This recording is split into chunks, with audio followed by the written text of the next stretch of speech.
Don't pause. Press play. Don't pause. Press play. Don't pause. Press play. Don't pause. Don't pause. Press play. Press play. Press play. Press play. Press play. Press play. Press play. Press play.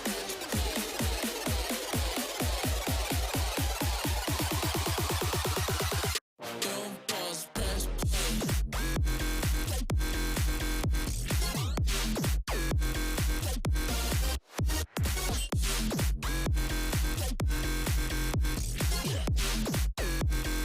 I wanna hear what you got to say. Press play.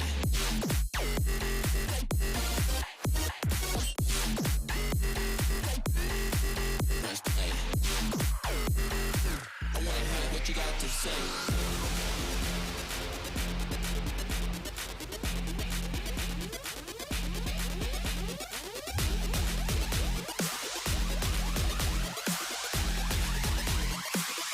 Don't pause, press play.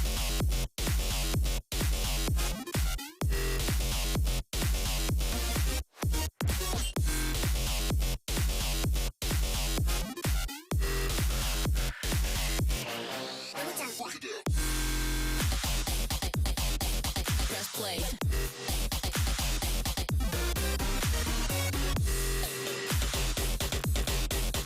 play.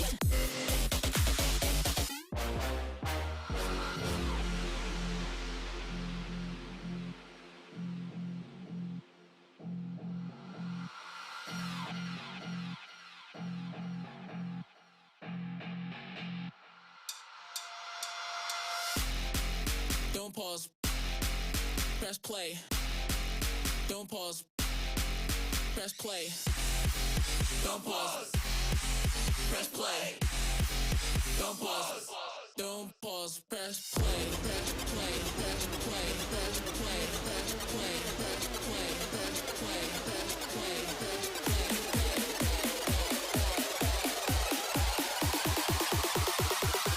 Don't pause. Press play.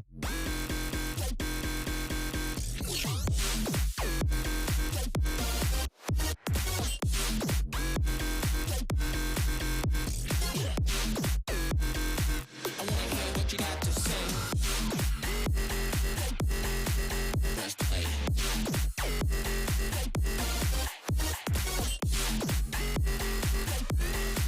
Press play. Don't pause, press play. T-U-R-B-L, right into the cloud. This is how we go. T-U-R-B-L, let me take control. We are on a roll.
Good evening, one and all. Welcome back to the Null. Welcome to the spring split of Valorant.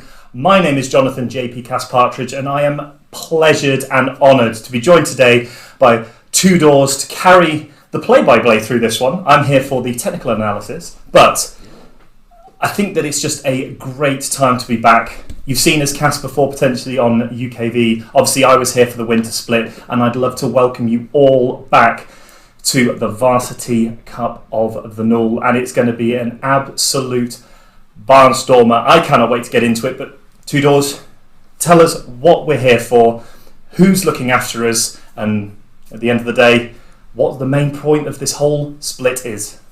Well, as JP just said, welcome to the spring split for Well, Valorant in general, it's great to be back. It's great for me, the newest face, the newest kid on the block, to actually re-enter the scene. It's been a darn long time since I've actually done any Valorant castings, so I'm more than eager to get my hands dirty once again with the esport itself. Now, obviously, just to kick things off, I'd like to give a huge thank you from everyone here working behind the scenes, all of the staff members. We'd like to greatly thank all of the sponsors and partners that help make everything possible. As you can see, on the bottom of your screen, Amazon University Esports, Newell Compete, Unite Students, Twitch Student as well, which I just learned about not too long ago, as well as Logitech.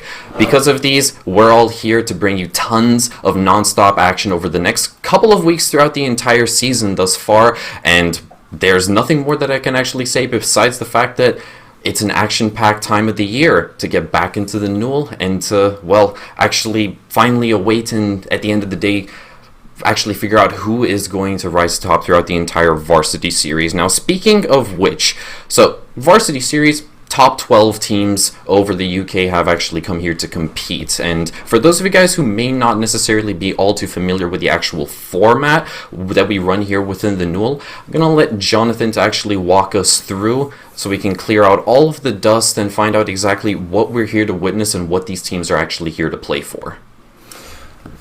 Thank you. So, for those of you who did make the correct life choices last split and joined us for either the majority part or the final even of the winter split at the Newell, that was just the appetizer to the main event, which is this Varsity. So, the top 12 teams coming out of the winter split have now qualified themselves for the spring split or the Varsity tournament.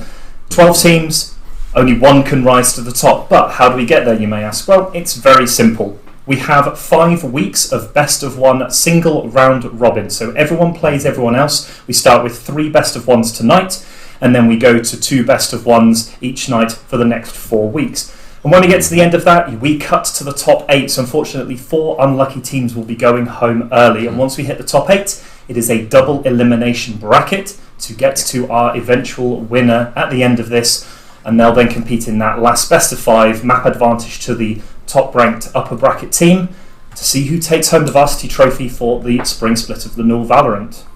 Yeah, indeed. So obviously double elimination, just to quickly, sort of build upon what you said, for those people who aren't necessarily all too familiar or accustomed with double elimination, that technically means that each and every single squad that plays in the event that they do lose, they technically have a second shot at redemption by moving over to the lower or losers bracket. And essentially it basically plays the entire playoff season, it plays out in that manner. And if you are unfortunate enough to find yourself having lost 2 matches within a row, then you will be knocked out. So that is essentially how it works. And if you're an absolute godsend of a roster, a godsend of a player, for example, and you're able to power your way through the winners bracket, that essentially means that you have less matches to play, which does make your lives much easier. And on top of that, you also actually gain yourself a map advantage if you power your way through all the way from the actual start of the upper bracket all the way to the grand final. Keep in mind that the grand final is a technical best of 5 with all 5 maps that are currently within Valorant as an esport, except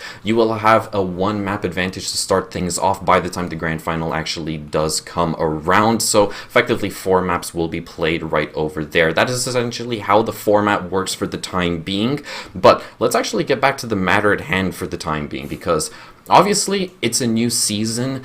It's the spring season, and a lot of new and interesting things have actually happened over the course of the last couple of weeks with the game itself. We've seen a lot of new introductions in terms of agents. Sky has been recently released just a couple weeks, if not a couple months back, and we also saw one more extra addition all the way from Japan to the agent roster, namely Yoru. So that's 2 new agents which are enabled for play within the spring season, and on top of that, Icebox has also been enabled as that 5th map. So there's plenty of content to dig into, but with that being said, let's actually go ahead and shift our focus towards Sky and Yoru. Now, obviously, you have much more experience with the game than I do. I'm just a play-by-play. I shout at people when they play video games. You do a lot of the technical analysis. So, everybody, get yourselves ready for one of the JP classic lectures that we've all come to know and love. Quickly run us through Yoru as a duelist.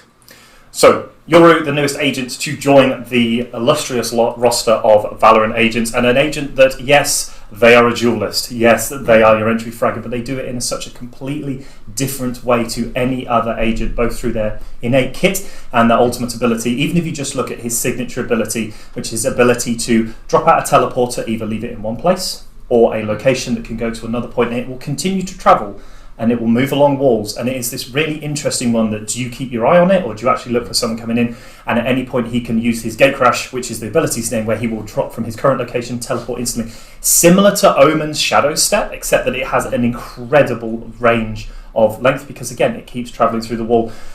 When he first came out, people were a bit dubious over this ability. The more and more he got played at the highest level, people realised that he wasn't potentially as broken or overpowered as he is. But if you ever watch or ever get a chance to watch any of the Yoru montages that are out there on YouTube, good lord, this agent does some obnoxious stuff that you just have no idea who he is. And also his ultimate ability, his dimensional drift, is something that we have never seen. Completely invisible, except for when you're within a certain range, similar to other games' abilities. But he moves at such speed, he can actually move through the map and get to another location behind enemy lines whilst pinging out locations. There is a little, whether it was intentional or not, no one's really sure, but there is a alt cancel you can do. So instead of running through the enemy base, having them run after you and follow you, and then you appear out of your rift. And again, there is a slight delay between exiting Dimensional Drift and getting your weapon out again. You can alt teleport cancel, and you'll go back to your teleport location from there. And it completely blows the mind of the enemies, because they have zero idea of where you are, and there is very little sound cue to going back to that teleport point. So I would expect to see teams picking this up as a lurker-style duelist, and not necessarily that traditional entry fragger, Phoenix, Reyna, and Jet-style agent. But again, something completely different, but the teams need to practice. And then if you want to go on to the other agent, again, 2 new agents we didn't see in the Winter Split, and they are joined, of course, by Sky. Those of you who watched the Winter Split, Sky was actually out at that point, but was disabled on the patch at that point for the actual null, and you weren't able to pick Sky. But again, a very interesting agent, completely different set of kit again, much more of that information gatherer initiator, 3 flashes, her Trailblazer ability to get information, obviously the Seeker's ultimate as well. So 2 fantastic agents that we're going to see. What we see in the actual games, I think, will be lower than expected. In solo queue, they're both great, and this is the difference between we're looking at solo queue and we're looking at team-orientated environments. I would expect to see some Sky, some Yoru, but probably not as much as you may see on that solo queue ladder. Yeah, definitely. I mean, don't get me wrong. We're still technically going through the sort of quote-unquote experimental phase with these 2 new agents, so obviously we're still dipping our toes into the water. We're getting a feel for how these agents play, and obviously at the highest level of competition, it's still kind of up in the air. It's still kind of hit or miss to actually see what flows and what doesn't. But we've already spent quite a lot of time about just talking about pre-match stuff and all that kind of jazz. So let's actually finally head into what is happening this evening. Let's actually talk about what is going on in the moment. So I'm pretty sure that you guys all have eyes inside of Twitch chat. You probably already read that our first match of the evening is Cecil's Finest going up against Portsmouth Paladins, but that is not all the information that we have got regarding these 2 squads. We have got the map veto that is just waiting to be thrown on screen. Our lovely producer Noah has now actually showed us that we are going to be moving on to Bind. Keep in mind that these matches are best of 1, so each 2 squads, they take turns banning 2 maps, and we are left with Bind between Cecil's Finest as well as Portsmouth Paladins. Bind, a map which features those 2 teleporters on both the B long side as well as the A long side. They can create for a lot of really interesting dynamics in terms of really late rotations, trying to debate your opponents into thinking you're going to execute onto one side when at the back of your head you were going to do it on the opposite side all along. It has been a desperately long time since I've casted a Bind map myself. I think the last time we actually did it, JP, was together during the, I think it was the actual upper bracket final between Rootkit and Warwick during UKV a couple months back. It was a best of 3 back then. That was the last time we casted it together. And I could not be more excited to see exactly what 2 new faces in the form of Cecil's Finest and Portsmouth Paladins can actually bring to the table tonight here on Bind. And I think Bind is one of those very stable maps that no one dislikes, probably no one loves. I mean, I personally actually really like Bind as a map. I think it has some really interesting positions. I play Omen a lot, so I do enjoy the old fake shadow step out of the teleporter and make them wonder where you are. But again, this might be a map where we actually see Yoru.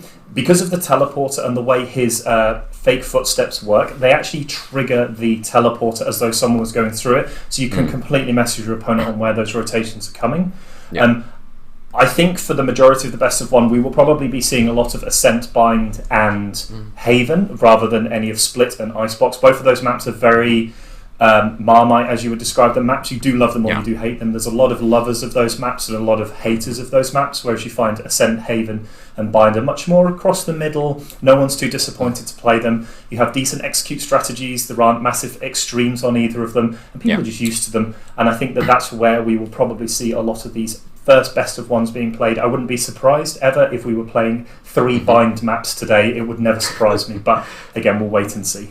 Yeah, definitely so. But with that being said, we have finally got all 10 players in the lobby. The R's have cascaded through all chat.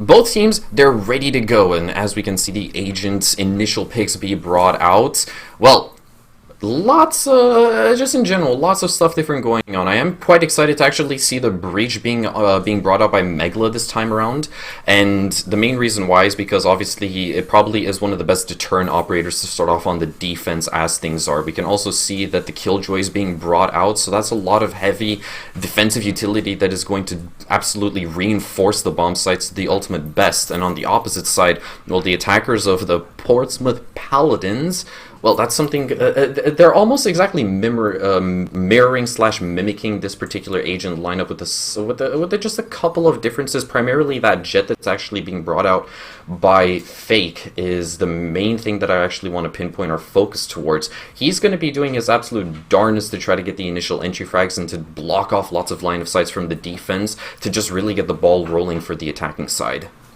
Yeah, and I think one of the big things we're seeing here is as well as anything, is actually the individual agent selects. We're seeing the long overdue battle between Cypher and Killjoy. Those two agents doing very much the same role as that Sentinel position, but again, some players prefer Killjoy, some prefer Cypher. But I think the big difference that we're seeing from the Winter Split is obviously the presence of Brimstone over the Omen as your controller smoke agent.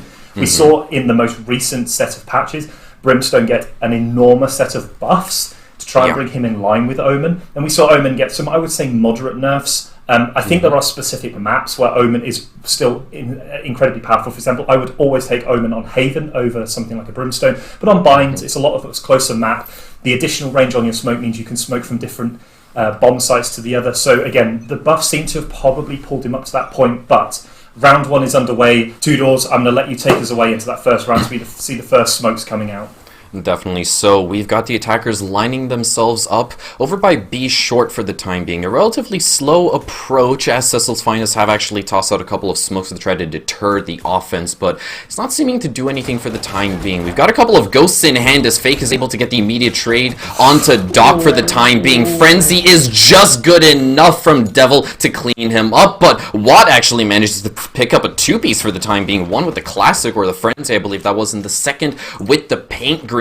That's immediately going to throw us into a 3v2 scenario. A lot of early engagement, a lot of early action is actually going to throw Portsmouth Paladins into the passenger seat. They're left in a 3v2 and don't necessarily have direct access to the bomb site. They might have to try to shift their focus towards the A bomb, but it's all up in the air right now. They want to go on the aggressive as the utility will start to be tossed on out. The breach concussion is going to do his job, and unfortunately for Megla, he's not able to pick up the frag just yet. Luckily enough, he has Chris to back him up right over here. Flashbangs will be tossed on out, but that's it. Cecil's Finest, they will clean up the last 2 remaining attackers, and just like that, pick up an early pistol round with 3 remaining defenders. Some good money in the bank for the time being.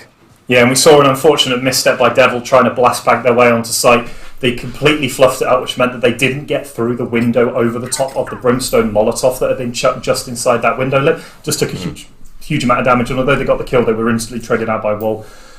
I mean, at the end of the game, we saw the power of breach. I'm fairly sure that the last 2 members of Portsmouth Paladins didn't actually see much of the map for about 40 seconds as they were blinded into blinds. But again, huge win there on the side of Cecil Finest. Going to be buying in here with some SMGs to try and take this lead. We're going to see a huge rush here onto the A site, already moving in. But oh my good lord, that counter-attack was incredible from the side of Yudoku and Megalodonga. There he is, picking up his seconds while shutting down Crisp, and he is also going to pick up another onto Juke, but Devil is right there with the immediate response, shutting him down with the classic, but he's left all on his lonesome, actually hops in through the teleporter, has still got the spike in arms, but his Fabrications, being the first point of contact, actually loses the gunfight, and that's going to prompt Devil to actually get the spike down, is going to try to toss out just a little pink grenade to keep his opponents off his back for the time being, will successfully get down the spike, but it's a bit too little too late as Doc Brado is right there for the response as well as the counter defuse. Yeah, and it almost went... It hasn't gone ideally for Cecil's Finest. They had that incredible start, getting 4 unanswered frags at the beginning, but then Devil picking up a couple of cheap, easy kills, and I think if you're on the side of Fabrications, you're going to be kicking yourself. There's no way you should lose that 1v1. You have the peak advantage. The Devil had no idea where you were, but... Bonus rounds in the bank for the side of Cecil's Finest. Obviously not on the side of Fabrications and Megalodon going down early because they bought out in the first round, but we're seeing Vandals across the board. And again, one of the other small benefits, the Vandal was buffed and then nerfed alongside the Phantom. It was buffed in its damage to do flat 40 on a body shot, but was nerfed slightly on that first shot accuracy whilst running, crouching and walking. So we'll have to see how the players have adapted to these new weapons and the changes that have been involved. Oh, look at that. Fake on the elevated position is able to get the opening frag for Portsmouth Paladins. That is, if I'm not mistaken, the first time thus far they have been able to pick up the initial entry, which is going to bode well for them in the long term. Now, they are trying to divide and conquer. They got a couple of players set up over by A, but the majority of them are over by B. It's technically a 3v2 situation over by the B bomb site, and if they're able to actually just shut down a single player, then that will actually blow up the entire round for the attack. But here comes the wide swing coming out from Zadinky, manages to pick up a second as well. I believe he was flashed as well during that initial gunfight. Devil finds Doc Brado and will also clean up Fabrications. Just like that, Portsmouth Paladins come back swinging, pick up the initial flawless round, and finally get themselves on the scoreboard. Yeah, we saw Zadinky catching Megalodon go up with his abilities out and no weapon and takes him down quickly and then instantly trades out the second kill as well. Not good if you're on the side of Cecil's Finest taking those losses on that side. But we're going to see that's one of the disadvantages of the Brimstone. His smokes aren't as big as Omen's, so actually you can get on that elevated ledge position as Fake did on the Jet and get those trade kills up on that long B angle. Whereas if you're playing Omen, the smoke is big enough you can't actually see that location behind the smoke. But now we're going to see what they can do. Cecil's Finest now on a full buy round as well. We're going to see the first contact made through that hookah area. And Yudoku's already having to run away from those first engagements. Yeah, he really doesn't want to lock horns with the offensive team for the time being, but he chooses to persist inside of hookah, manages to shut down one, as well as a second, has control of the spike as well. That is absolutely massive for Cecil's Finest. And now Portsmouth Paladins, they're in dire straits. They're effectively being pushed out of their own attack. They have to try to recover the spike, and it's going to be a really steep hill to climb from this moment onwards, but the flashes are going to come in through hookah for the time being. They're trying to alleviate some of the tension they have been experiencing. Zadinky is able to shut down Yudoku, so they have reclaimed control of the spike for the time being, putting us back in a 4v3. And that's the Sentinel down there on the side of Cecil's Finest. So no less information gathering, but obviously Fabrication's still alive on his Sova. You're going to have to start to see some of the information come across, but Fake's going to spam through the boxes and do a decent chunk of damage there. Oh, lovely flank from Megalodon is going to pick up one and seize the second as well. Fake's going to trade out Doc Brodo. Surprisingly enough, we will actually see the breach fall off back towards the A bomb site, and for good reason as well, to reinforce Cecil's Finest in case if this B execute is to bear any fruit for the time being. But with 17 seconds left, they definitely have to crank things up to 11 and ensure that Cecil's Finest will actually start to feel the heat. But Fabrications has remained unnoticed. He could effectively shut this down with the push of a trigger for the time being. He's actually going to find the first onto Fake, immediately flicks over towards hookah, picks up the second, and just like that, Cecil's Finest immediately deny Portsmouth Paladins their follow-up buy round and pick themselves up with their third round on the table. Yeah, but the economy's still good on the side of the Portsmouth Paladins. Still going to see the full buyout of Vandals there, and we just saw time went too long before Fake actually made his way onto the bomb site. Got that early kill, but then just stood in that grass arches area and just didn't move. And They would just ran down the clock 8 seconds, and then you're forced into a position where in a 2v2 you don't know where they are. They're probably going to win on the defence side. So Portsmouth Paladins really have to make some more, I believe, executive decisions and make some more commitment to these pushes, because otherwise they're going to sit in the same place for too long and not say anything. We're going to see the recon dart from Sova come out, not find anyone, so they're still not sure where everyone is. Again, Sova, a huge part of this map, and interesting that Portsmouth Paladins decided to take the second duelist over that Sova to try and get that information. We see Fake lurking up here in this angle again that he so loves to play on that long B area.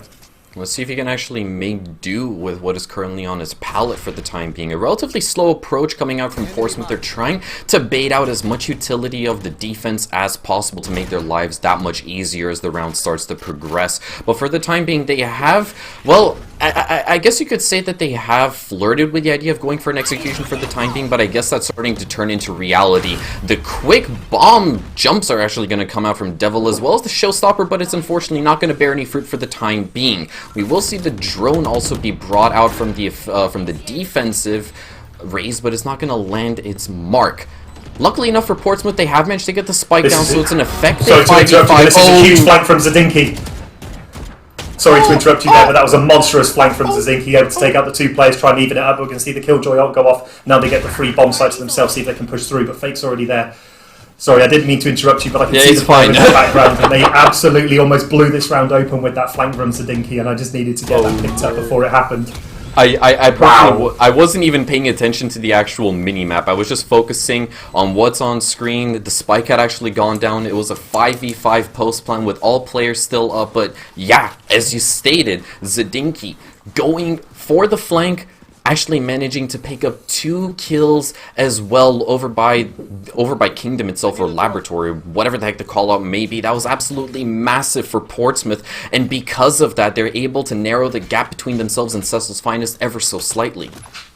Yeah, and there's in fact with 3-2, we've got 2 players with 0 frags so far on the side of Portsmouth Paladins, but they've been carried so hard by Fake's triple in that round, as well as then that flank, which, we're going to see a shotgun here. They're going to hear it now. Doesn't take out the boombot straight away.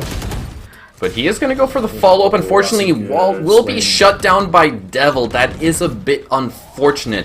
He could have played it a tad bit more conservatively, but here's Udoku. Manages to pick up 1, gets a second as well onto Fake, just like that. After being flashed, completely stymies the push coming out from B long. And suddenly, Cecil's Finest, they have a winning chance. Devil's going to get the immediate refrag as well. The Portsmouth Paladins, they still find themselves on the back foot for the time being. Luckily enough, there's still 60 seconds to play with. And here comes Devil, finds his 3rd onto Megalodongar, and suddenly Portsmouth Paladins, they stand a winning chance. But look where the spike is. The spike is still near their spawn. They don't have the spike to push onto the site. It got left behind and they pushed in. That Udoku double with that Sheriff is absolutely blown open. This is a eco buy round on the side of Cecil's Finest, and they have 2 of the most powerful ultimates to try and deter this push when it does hit. The Orbital Strike from the Brimstone and the Hunter's Fury on the side of Sova. This could be incredibly hard for the Portsmouth Paladins. They need to make a decision, and they need to hit this bomb site now, because they need to get this bomb down before those ultimates come into play and stop them doing anything.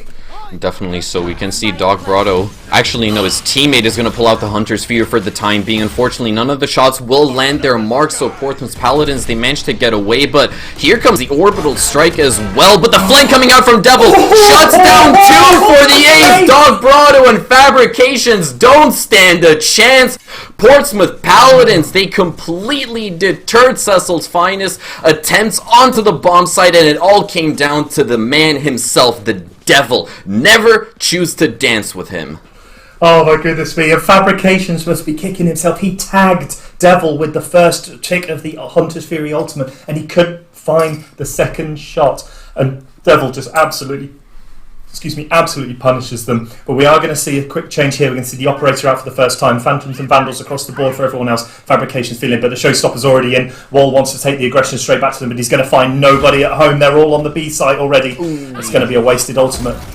Unfortunate for him, but Devil's actually going to bring out his own. Will be shut down by Fabrications with the Operator right over there. And suddenly Portsmouth Paladins, all of their attempts are for naught. Udoku's going to find a second as well, shuts down Juke for the time being, and that's going to leave Chris all on his lonesome. Unfortunately for him, there is absolutely nothing that can be done. Udoku closing off the round with the triple kill, but honestly, the Operator shot onto Devil while he popped the Showstopper. That probably already set the round in stone for the defense of Cecil's Finest. and that was a prime example of how potent the operator can be. But he hit a shot on a blast pack moving raise. That is an incredible patience from Fabrications to hit that shot, bringing it 4-3. This is an incredibly close round. I think if you're inside of Portsmouth Paladins, you're happy with how it's going. It's close. You want to be close on the attack, but they need to find some way forward, and we're going to see a huge push here up short B to get in.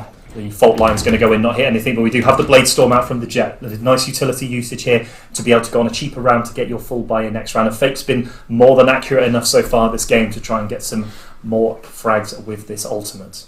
Definitely. So if he's able to at least string 1 or 2 frags together, then he could effectively redeem himself. And then Portsmouth Paladins, they won't necessarily feel so bad for having popped early ults, even though it is an eco round for the time being. But they seem to have shifted all of their focus off of the B bomb site, and now they're all cowering towards the A. We're going to see Zadinki actually go for the initial entry, but he'll be promptly shut down by Udoku. So the defense no longer has to worry about any bathroom presence, and that's also Fabrications following it up with 1 onto Devil. We will also see the wall hacks come out, but unfortunately Fabrications can't line up the follow-up. Udoku will be concussed outside of bathroom, but unfortunately there's nobody for the follow-through. And suddenly Portsmouth Paladins, they find themselves effectively boxed in their own death trap. Fake is able to pick up 1. Chris goes for the wide swing, and there's Fake picking up his second onto Dog Brado. It's a 1v2 situation with 25 seconds. This is definitely doable. Has to regain control of the spike, but he's being flanked from inside of bathroom. He might not be aware.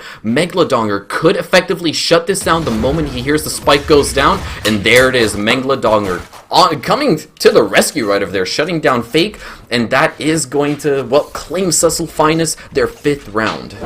Yeah, and we saw Zadinki there get caught on the lurker roll, deciding to be a bit too aggressive into that bathroom area. But interestingly enough, had it have actually been the other way around, had Zadinki killed Udoku, then he would have been able to use the neural theft, find all the locations. But Fabrications trading out that short A area just meant that it was a 5v3.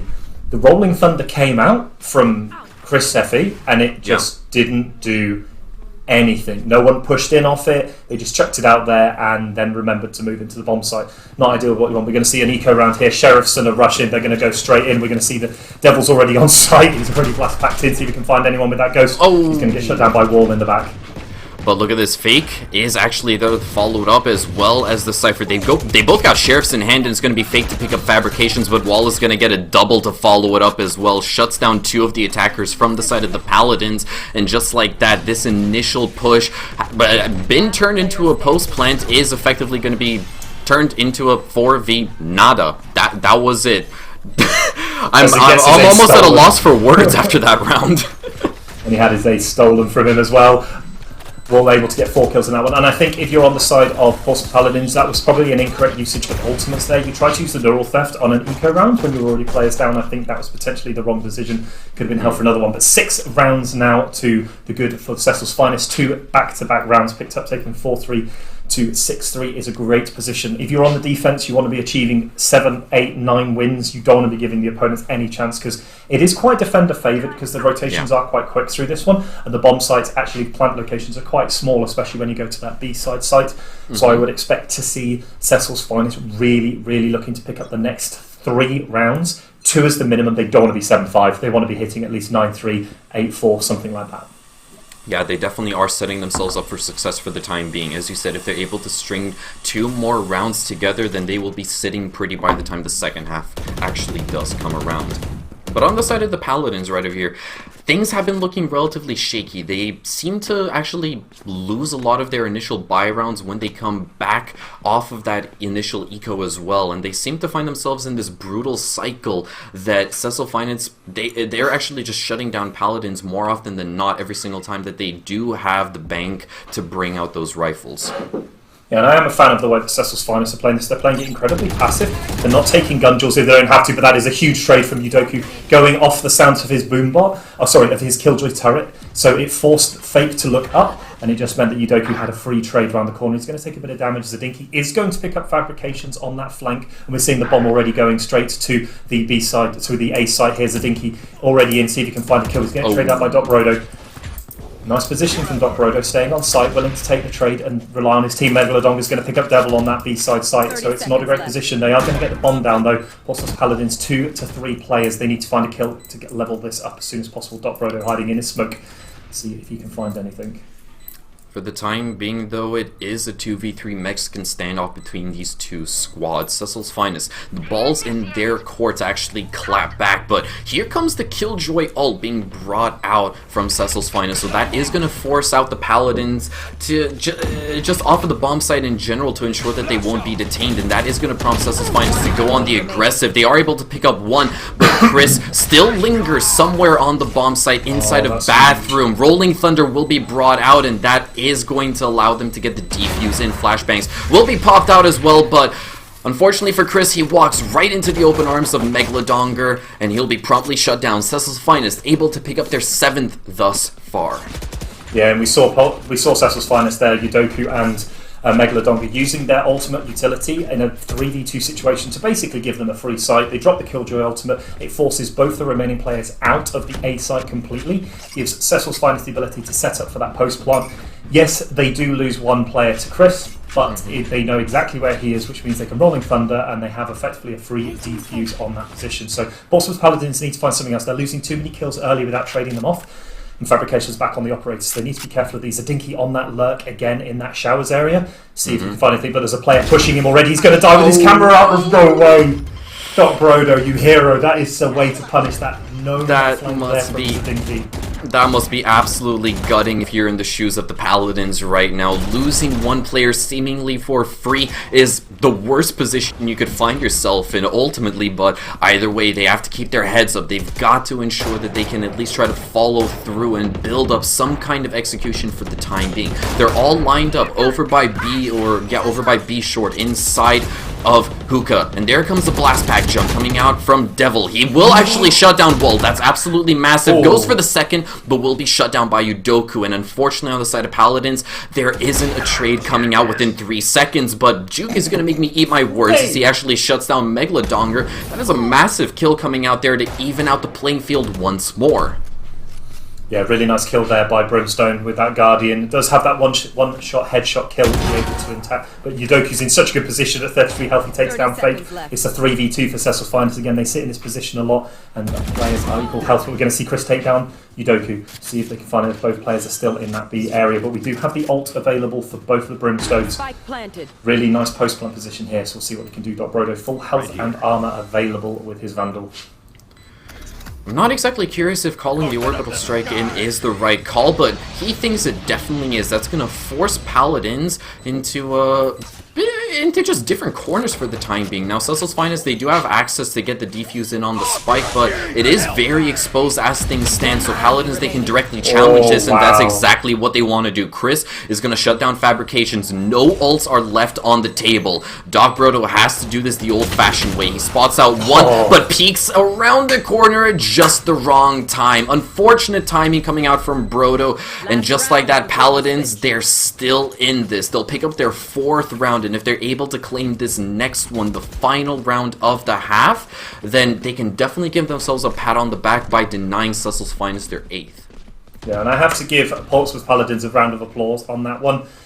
The ultimate there from Doc Brodo potentially wasn't in the right place. It doesn't, I think from that position, it doesn't give you any information on the locations. Generally, you can see the Brimstone has his ultimate, you know he's not going to be hiding on site. You can see the Breach Horse has his ultimate, probably not going to be hiding on site. And I think chucking it in that corner that you can clear as a 2 and go in as a 2v1, potentially should have been thrown into Hookah, which allows you to push out into that little corner area as 2 with no pressure from that Hookah, which means you have effectively a free bomb site to take something potentially slightly misangled on the orbital bomb, on the orbital strike. But ultimate's very low. We see the showstopper here on the side of the Portsmouth Paladins for Devil, and Fabrications has his Hunter's Fury. Contact's not yet been made. They're still not 100% sure, but Doc Brodo hiding in this little obnoxious position right below Hookah. I don't know where he is, but they're just going to try and fire some guns, fire some bullets to see if they can find where he is. If any of you haven't tried this position in solo queue that Doc Brodo is, do. At some point try it. It's really powerful if you can just get a few kills as they come jumping out, because no one checks this location the first time it happens. You will the second time. The first time you'll never find it, what happens, but hopefully they can find that position. But they don't see him yet, 'cause he's solo down, but someone needs to protect him from that long B angle. I'm starting to get really, really nervous for Devil. He does have the frag grenade in hand, but obviously if even he gets a small little brainwave to try to lob it ever so slightly, like kind of just underhand toss it, down below the window then that could potentially clean up Doc Brodo, but it's not. Oh, look at that. Devil actually uses the blast pack to get out of harm's way, and just like that, the entire round has actually been blown wide open. And suddenly as well, Fake is able to claim control of Elbow all for himself, denying CT access. They will get the spike down for the time being. Then now Cecil's Finest, they're on the back foot. They have to try to prompt this retake, and I'm not exactly sure if it's going to happen. Fake seemingly unable to pick up a single kill. That should not be happening. And just like that, Portsmouth Paladins, they're down to a 1v2 situation. It's all down to the Cypher stuck inside of Hookah, and Zadinki doesn't stand a chance. Fabrications will shut him down. That was a massive blunder coming out from the Paladins, and that's going to reward Cecil's Finest with their 8th round to close off the first half. How many times have you said to your team in solo queue, don't peek them, don't play aggressive? We saw Fake do that, put himself in a position where he couldn't get out of dodge if he was found. They played the entry into that site beautifully. Devil, the double blast pack, he finally nails the perfect double blast pack into sight, which means that Doc Brodo is shooting but doesn't see him. Fake pulls round the corner as both players are going to be taking, takes out Doc Brodo underneath that wall. They get Yudoku, but then they just go too aggressive into that post-plant situation.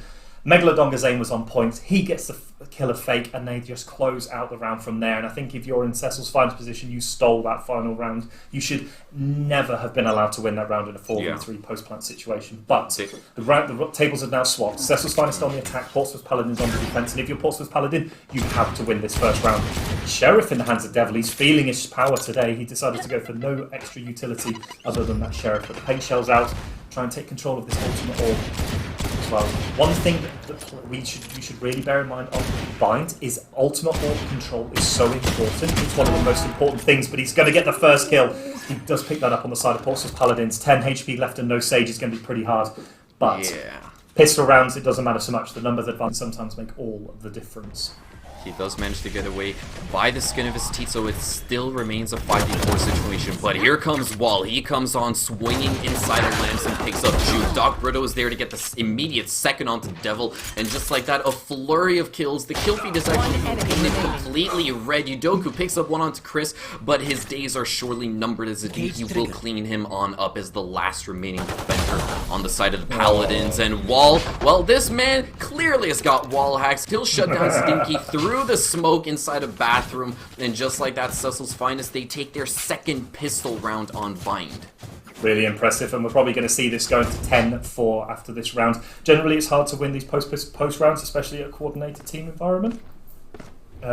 So I would expect to see this at 10-4, and then we really need to see the buy coming through from Portsmouth Paladins. They really need to start stringing rounds together. The biggest problem Portsmouth Paladins have had is they cannot string multiple rounds together. They'll get a win, and then they'll lose. And then they'll get another win, and then they'll lose. They've really struggled to get these rounds together. We'll see if Cecil Finest can push through and pick up another win. They've gone for the full force buy of Spectres and a Bulldog, so hopefully they're going to make the advantage of range work against these classics on the side of Portsmouth Paladins. Yeah, they really don't want to waste a single precious second for the time being. Drone will be tossed on out to gather some early intel, and nobody seems to be in sight for the time being. Fabrications, unfortunately, not being able to grab that much intel. Obviously, if you do know that somebody isn't in a certain position, that still counts as intel, and that does mean that they're going to turn tail, hop in through the teleporter, now charge their way, effectively flooding the gates, but right into the open arms of Devil right over there, and suddenly it's an entire collapse! Cecil's Finest will be shut down, but they are able to recover ever so slightly, bringing us back down to a 2v2. This should not be happening considering the fact that it's the Paladins' follow-up to the pistol round which they lost. And this is the disaster if you're on the side of Cecil's Finest.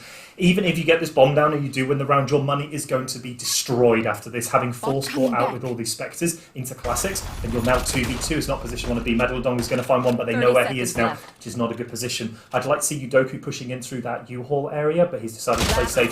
Chris is getting taken down by Yudoku. Nice kill there.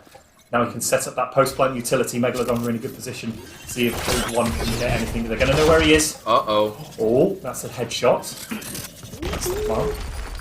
Joker's gonna go for the 10 plant, and luckily enough for him, he does have coverage from his teammate, the Breach, this time around. It is a post plant, and Juke hasn't necessarily been able to salvage a single SMG, so there's no way he can directly contest this post plant. And just like that, Udoku is gonna clean him up. Cecil's Finest, they are just 3 rounds away from closing off Bind and taking it all for themselves. Yeah, but as much as we expected that to be a round win, that was an incredibly expensive win. You're seeing 3,000 credits on the side of 3 of the players of Cecil Finest.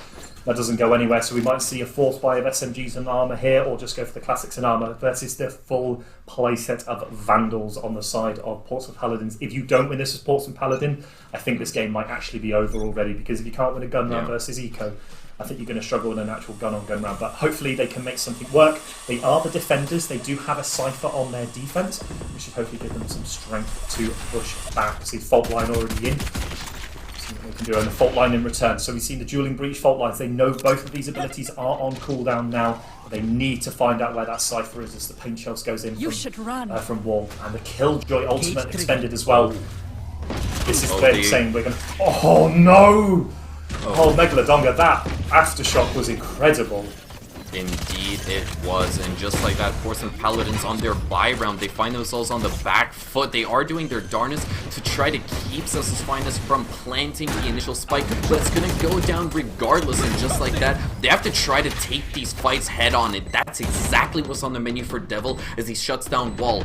But here comes Sneaky on the flank from Elbow. They're actually able to shut down Fabrications. They find the second onto Megalodonga as well, and suddenly, just like that, Cecil's Finest, they've been isolated outside of the bomb site. Udoku isn't able to shut down Devil, unfortunately enough for him, and that's going to leave Doc Grotto all on his lonesome to try to clutch this one out, potentially pull out a magic rabbit from his magical top hat, but Portsmouth Paladins, they're not having it. They are able to finally claim their first round of the second half, but the question is, can they get the snowball effect going in their favor? Yeah, and we saw there one of the powers of just having weapon advantage. You've had players pushing onto site with fairly reckless abandon, if I'm truly honest. Normally you wouldn't try and do a retake just pushing out of Elbow like that, but with the weapon advantage they made it work. The Vandals coming there, but losing Chris early on to an aftershock through a wall, I'm not sure whether he didn't see it or whether it was hidden by a smoke, but that is not a good thing to die to. You're going to be thanking your team and probably buying them some drinks at some point as well for carrying you out of that round, because that is a bad one to do. So you can see the paint shell goes in from Wall. It's going to know where one is, but Udoku's already taken down Devil in that lurker position on that B-side area. We saw Zadinki do that, and he's actually going to pick up Wall himself, so we're going to even up the scores. We saw Zadinki doing that earlier in the game. Calculations takes down Fake. That means the ace bomb side is now completely open. Chris. That's unfortunate coming out from Chris. Yeah, he did have a Stinger, but at the end of the day, the Stinger is supposed to be a monster of a weapon in CQB engagements. Either way, though, Cecil's Finest, they have shut down 2 extra defenders on the side of Paladins, so now they can essentially do with the map as they see fit. But they're just charging in through the smoke right into the open arms of Juke. Yes, they will lose 2 players, but they still maintain the man advantage. But here comes in Zadinki. He's going to try to creep and crawl his way in through lamps, twisting and turning in the wind. Will walk right into the open arms of the Breach, but can't land with equal shots for the time being. The follow-up is there on the longer, and he finds the triple onto Fabrications as well to close it off. The retake was solid. You cannot write the script of this game. Portsmouth Paladins pulling rounds out of nowhere. Zadinki takes the 1v2. Even though Megalodonga had only 2 health, he had to go into such an open position to get the line of sight onto him, but he made it work. He got the crisp kill, and then he turned around and Fabrications just got blown away by that spray transfer on that Vandal. That was beautiful to watch. Any low-ranked players that are trying to work out how you do ace and clutch out rounds, that is one way to do it, and that's really how you should look at how he was able to move that weapon back on target with Fabrications and win that 1v2. Really, really good there on the side of Zadinki. Especially after Joic had done such a good job as well. I've got to give props off to Joic as well. He almost carried that round himself. It was so crucial as well because Portsmouth Paladins, they found themselves in quite the massive slump, not being able to string together any rounds, but they seem to have gotten the ball rolling after winning 2 back-to-back, and now they're looking for a third as well for the hat trick. They've already gotten, Cecil's Finest have already managed to get the spike down for the time being. Showstopper will be popped. Training's won, but the trading's right as rain coming out from Zadinki. Chris and Juke each find one of their own, and now it's all down to Megalodon here. He's just a bit too late to join in on the fun. He's only got a Sheriff in hand, but here comes, well, all the utilities being dumped on the side of Portsmouth Paladins with the exception of the ults, and they are able to get the defense for the time being. Megalodonger is able to shut down one, so that does deny a rifle, goes in for the second, funnily enough, will be shut down himself, but at the end of the day, a dub's a dub on the side of Paladins. Yeah, and a greatly needed dub as well. The money is now starting to roll. You can see players with 4,500 credits on the side of Chris. Fake's got 3,500, which means that even if they lose this round, they can buy and potentially buy for a teammate as well. But if you're on the side of Cecil's Finest, if you don't win this round, you're back on an eco round again, and we're just in this now swing and seesaw situation for Cecil's Finest. They need to do what the Portsmouth Paladins have done, pick up multiple rounds one at a time. We're going to see, again, we're always going to miss his jump, but we're going to see the orbital straight down into that U-Haul area. No players in there, already on the site, they've already disappeared out. They're going to see this massive flank coming in. Chris is going to pick up fabrications coming out of that teleporter. They know where Udoku is, see if they can push through. The teleporters go back across. Udoku's going to get the kill out there, so it's a 4v4. They know where he is. Can he get converged on the last 2 players? He's going to get the kill. As Zadinki picks up wall on that B-side site, not as empty as they hoped it would be. 2 players, and they're going to get the camera down now. As Chris does take out Udoku on that A site. It's a free plant, but players can now rotate across. Already Chris through that teleporter. He's going to chuck out the ultimate as well. See what damage Zadinki's going to find. Ooh. That was too close for comfort on the side of Zadinki. Oh boy. Your reaction was my reaction. That was way too close. But Portsmouth Paladins pick up yet another round, bringing it 8 to 10 behind. But they are coming back, and I think a big part of that round was the ability to take those fights in that B, in the A area where they just decided to chuck 2 people through the teleporter, 2 through showers, 4v2 situation was how it was left, and unfortunately for the rest of Cecil's Finest, although Udoku was able to get a couple of those, it just put them in such a disadvantageous position that they couldn't fight their way out of it, and they ended up going down. They do get the money for the plant, so 300 credits per player is going to be important. But Portsmouth Paladins are on a roll now. We're going to see Fake with the Jet Operator coming out. 2 agents that go together like ham and cheese on a lovely sandwich on a lovely summer's day. Couldn't think of a better one, if I'm honest. I was going to come up with a better one, but... Peanut butter and jelly, obviously, it's PBJ. Yeah, it's PBJ, 100%. Either way, though, we should not be letting this debate get in the way of all the action that is taking place. Cecil's Finest, they are rewarded with 2 crucial entry frags. Portsmouth Paladins, they will trade out at least one of them to bring it back down to a 4v3. So this initial sort of aggression that is being brought out from Cecil's Finest hasn't necessarily been put on a leash yet for the time being by the Paladins, but it's still doable. It's still something that they can cope with. However, they have been completely shut out from the bomb site, but here comes in the orbital strike. That is going to buy the defense just a couple of seconds as they try to converge back towards the actual bomb site, but the spike is going to go down, and that is going to reset the clock. Cecil's Finest, they now maintain the man advantage, and this is an uphill battle for the Paladins. Give me those back. Oh, Fake gets one. I must say, I've not been especially impressed with a lot of these orbital spikes that have been chucked out, but they have worked. Oh no! Fake's going to get it! Oh, 10 health. Fabrications ulting onto the bomb site. There's one able to push on. It's a 3v2, but he's going to pick... Oh, Megalodonga gets Zadinki. And it's halfway. That's the most important thing. It's halfway already. They're going to need to make this work. See if they can find it with the jet. Last player standing. He's on This is for going the to be too quad close. kill. Oh, no!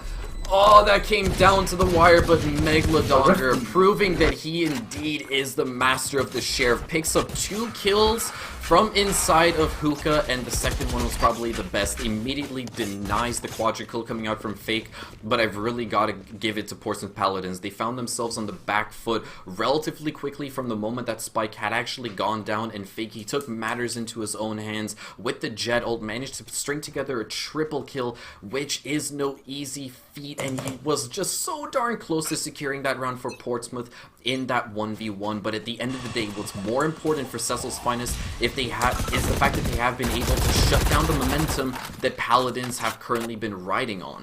Yeah, and Fake getting punished for buying the operator from that round. He didn't have a lot of money coming out of this one. That operator with a 5k investment didn't pay off as Wall just ripped through them with that sting that he was able to pull out. And I think if you're on the side of Portsmouth Paladins, you're going to be regressing that aggression out into that location. But we're not out of it yet. Fake has picked up a judge. We still have rifles across the board for most of the other players on the side of Portsmouth Paladins, and we're a minute to go. No information has yet been found. A little bit of utility usage, but still not a bad position for Portsmouth Paladin. We're going to see the Aldrin going in, see if he can get some information on this B side showers area. He's going to get taken out. He's going to find one player, but no ultimate there to punish. We actually have 0 ultimates on any player across the board as the spike starts making its way to the B side site. And basically everything has now been reverted back to a clean slate. I'm actually glad to see that Fake has actually taken a page out of Phonic's book, bringing out the judge, but for the time being, it's not gonna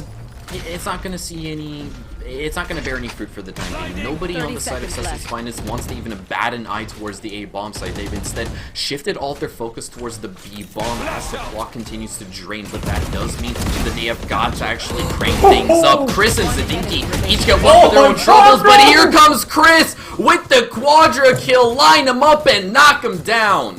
Where was this earlier? Chris absolutely blew them apart in that round with that quad kill, but he has been so quiet all game. Like, where did that come from? I don't know.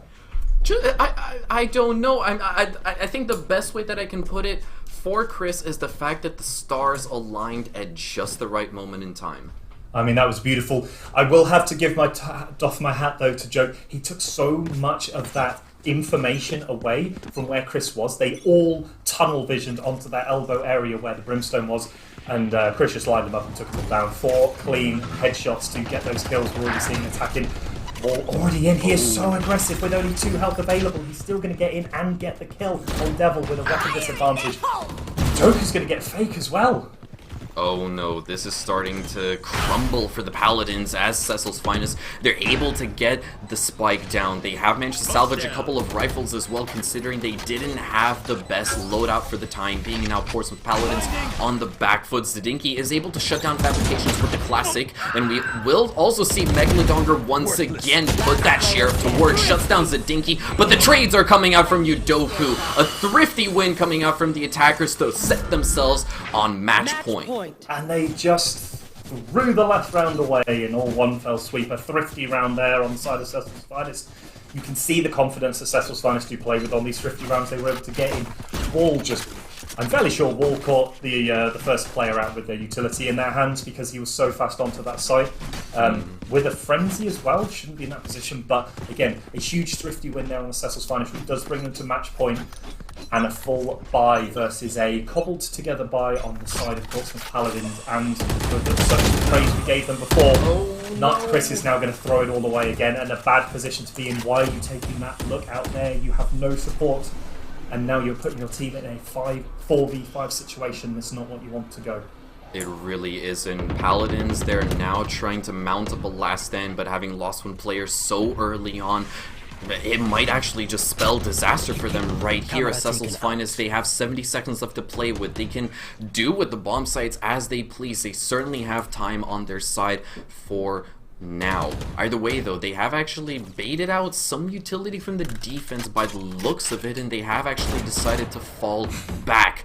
At least try to bait out and just literally anything on the side of Portsmouth Paladins, but they have started to shift their focus towards the opposite bomb site over by A. There's only one person that is currently maintaining control over A. He's going to showers, and we will see the orbital strike deny lamps for the time being. Smokes will also be dropped as the blast pack from Wall is going to net him a single kill onto Juke, but that's basically all he needed. Udoku with the follow-up is going to claim one for himself, but here comes Devil. Shuts down fabrications, gets the second as well. Nope, that actually goes to Fake, but Wall Yeah, they can't find him. He's got the high ground. Will shut down Fake, and now it's a 1v3 situation. It is doable. It's a mountain to climb, and especially when he's got that killjoy to actually worry about, he has to be really careful with where he steps. The clock is going to continue to tick, and while he's got the angle, will receive some damage and will ultimately be shut down, but Udoku is right there to close it off with the triple kill. Just like that, Cecil's Finest, they're finally able to close this off. 13-9 is the final scoreline. And probably a well-deserved win on the Cecil's Finest. I think there's some specific references I want to pick up as we come back into the description of the game. I think Cecil's were good for the win. I think that they played the better of the two teams. There were some moments of pure brilliance on the side of Portsmouth Paladins, but I just feel that, well, I might as well say it now. Yeah, and I know it'll probably hurt, and it's probably not the nicest thing to potentially say, but it felt like some of the Portsmouth Paladins forgot they were on a team and went back into solo queue. In some of those decisions that were made, it felt like they had a plan, and then they didn't have a plan, and they went solo queue mentality and just threw it away. And unfortunately, that was probably best exemplified as that final round. Chris, on his own, deciding to take that look out into 4 players on that B short area into Hookah, and unfortunately was punished for it in the end, and it meant that Cecil's Finest come out 13-9. I think an accurate scoreline. I think that Portsmouth Paladins have definitely shown up as a good team. But just in this one, not quite the same as Cecil's Finest, who do take it down with a very impressive set of rounds. Yeah, I mean, there's no reason to actually beat around the bush. On the side of Portsmouth Paladins, some of their attacks and defenses, they seemed relatively disjointed to a certain degree, but obviously the main thing that they struggled with primarily was actually stringing together rounds back-to-back. They did see a lot of success in the early days of the second half. They were able to get, 4 to 5 rounds back to back, which things were starting to brighten up for them, but then suddenly one mistake happened and then everything crumbled before them. It slipped through their fingers, and Cecil's Finest, they were able to shut that momentum down. That, well, Portsmouth Paladins, it's safe to say that they were riding that wave of momentum throughout the early days of the second half, but Cecil's Finest, they had the grit that it took to shut it down and just effectively set their foot down and said, hey, no, we're in the driver's seat. We deserve this map win, not you guys. Yeah, and I think that's probably the best way to describe it, is that specific word of they would make a single mistake, but it was how Cecil's Finest were able to punish those individuals' mistakes. Yes. Now, we're talking massive mistakes, or I would say very large mistakes in a team environment, such as moving into 4 players on your own with no backup or support, to little ones, such as when in a post-plant situation 4v3 they actually lost because Fake pushed into that elbow area and tried to get really aggressive around the smokes with no way to go back into the defense of a non-wall bankable wall. And he got punished. Megalodonga took him down, put them in a 3v3. They then got another kill, which turned it into a 3v2 in the favour of Cecil's Finest. And arguably you should never ever be in that situation as a 4v3 in a team, and I will refer to bring this back to a team environment where there are 5 of you talking about the best way to do it, that you ever put yourself in a position to get punished like that. Solo queue is a completely different environment, and we know that players do push into that area, and you can scream and shout all you want down the microphone to them, and they probably won't still listen. But I think Portsmouth Paladins have got a few things to need to look at. There were some very, very high points. Yeah. But unfortunately some of the lows were quite low as well. Yeah, exactly. That actually did remind me of a quote from, I was recently rewatching the F1 Drive to Survive on Netflix. The highs are extremely high, but the lows are drastically low. That was effectively the name of the game for Portsmouth Paladins. But on a much more positive note, it's still like just the first play day of the season. At the end of the day, Portsmouth Paladins, they know what went wrong. They've already tested the waters and decided, let's drag ourselves out of there because it's clearly not the right temperature. So they have the next couple of weeks to figure things out before they can truly find that right vibe and get back to what we usually refer to as gaming in general. But that is going to close off our first best of 1 series for the evening, but we've still got 2 more just over the horizon. Next up on the broadcast is going to be Reading Knights versus Bad Omens, so we are going to cut to a short little break. Stay tuned and we'll be back with our second best of 1 map of the evening. Don't go anywhere.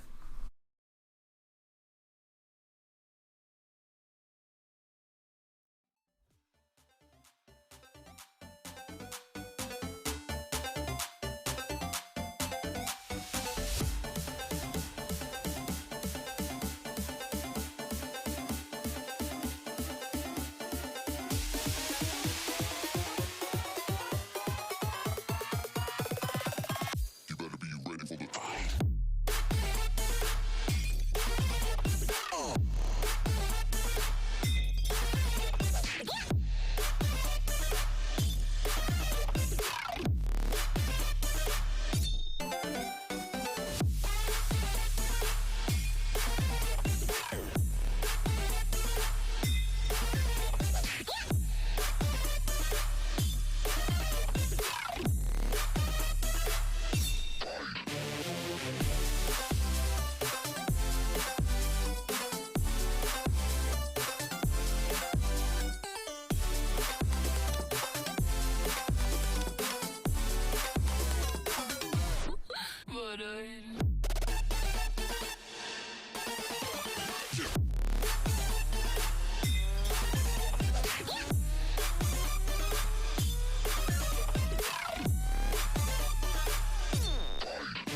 Hello and welcome back, ladies and gentlemen, to the Newell, the first playday of the spring season. We just concluded our initial matchup between Cecil's Finest and the Portsmouth Paladins. It ended off with a 13-9 scoreline, but we shall be moving swiftly along the bracket as we've got Reading Knights going up against Bad Omens as our second matchup of the evening. As always, my name is Tudor, and alongside me on the virtual caster desk, I've got none other than the boomer himself, JP.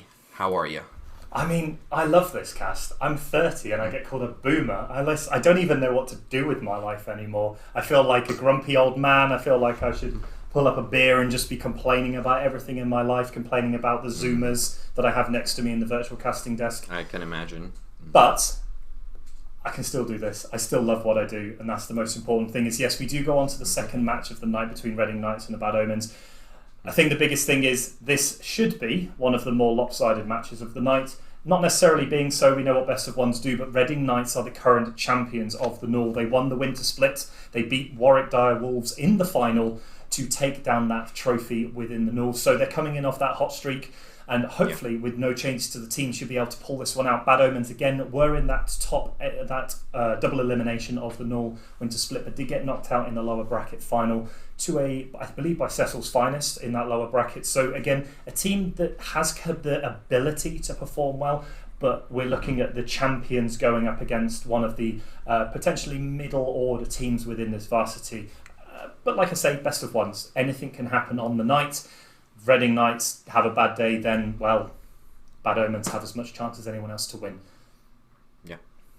So, with that being said, we've obviously got some just a little bit of background history going through between these two squads, but we obviously don't want to waste you guys' precious time over in Twitch chat, so we have the map veto already ready and set up as our lovely producer Noah is going to pull that up on screen, and we will be revisiting Bind for the second time this evening. You stated earlier in the broadcast that Bind tends to be one of the most favored maps within the 5-map pool for the time being, so it shouldn't come as a surprise if we do end up revisiting Bind more than once in the broadcast tonight. So this already marks second. We're already 2 for 2.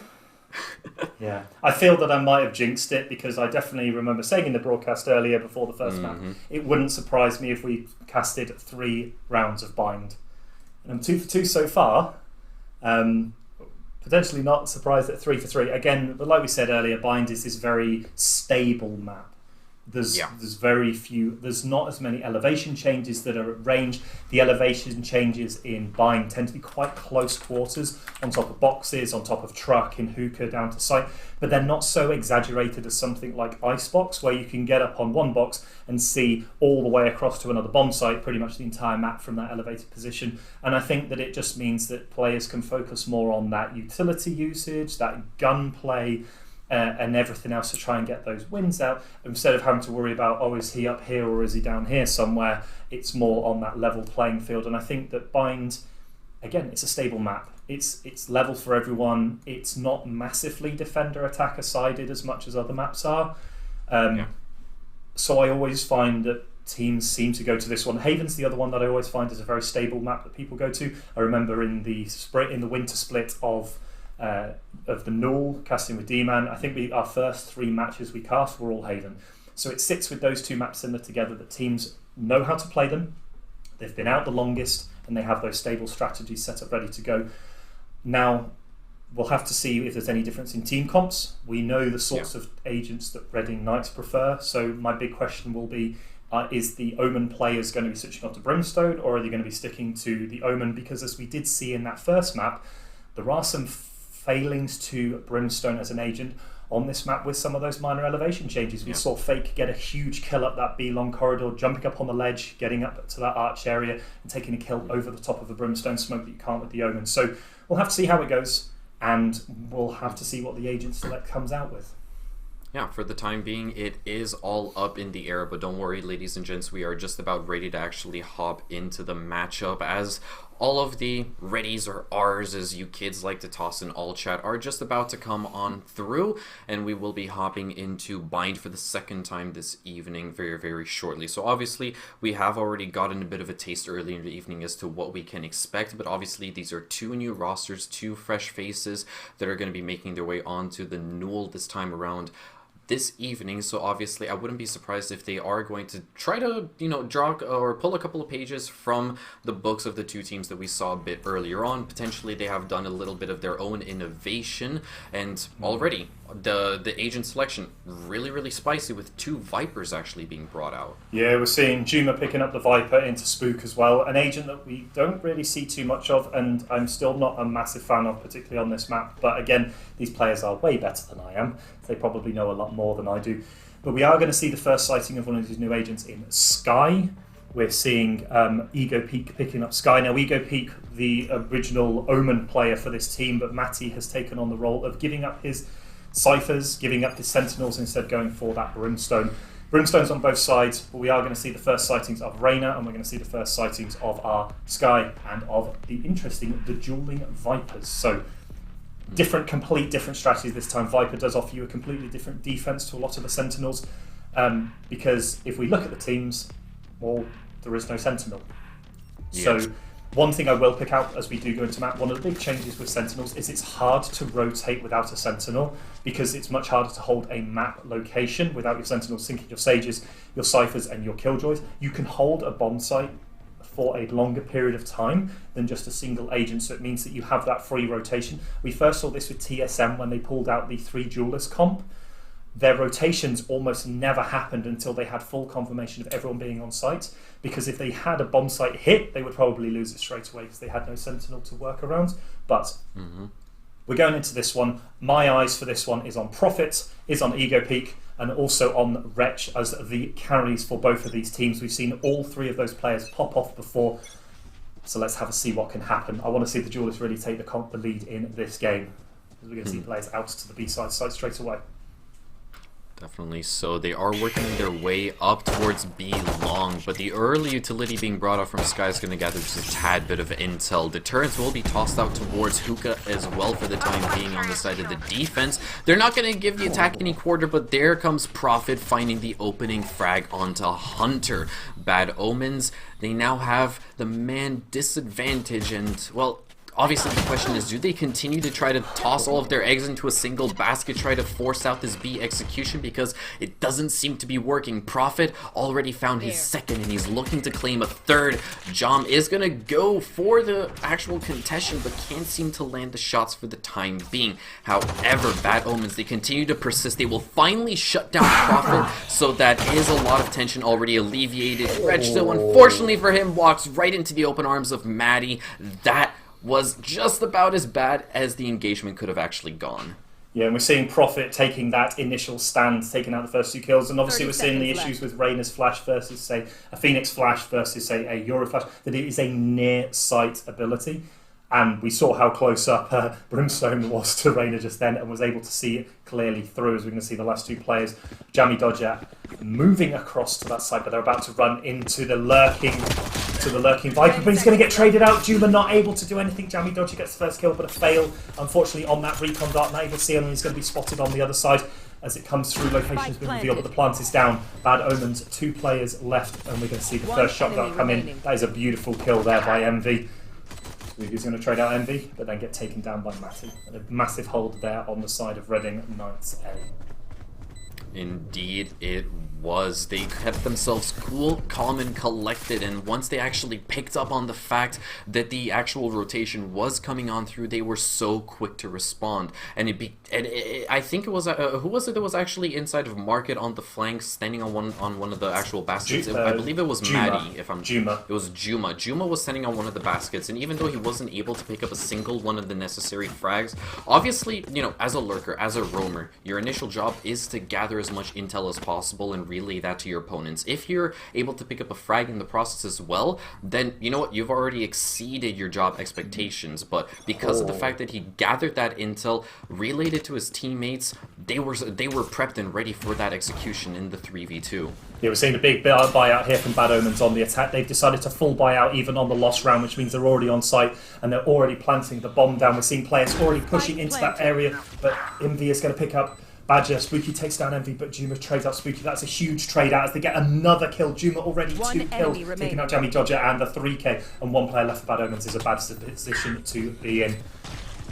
Oh goodness gracious, Wretch with a stinger in hand. Unfortunately, he can't do that much work with it and he'll be promptly shut down by Ego Peak, but Juma right then and there, the man, the myth, the legend, picks up 3 kills with the SMG. That was absolutely massive. He basically kept the attackers at bay from inside of Bathroom and was essentially the silver bullet that Red Ignites needed to win that round, the second thus far. Yeah, and if you're Bad Omens, that was an absolute disaster of a round. You force bought into a team that had the money, hoping to take the round break to 1-1, and you got absolutely blown away. But we're going to see an interesting flash out here from Sky, going to lead out Profit, the card carrier of this team, see if they can find everyone. But they're about to run into 5 players coming out that B-short area as the flash comes out.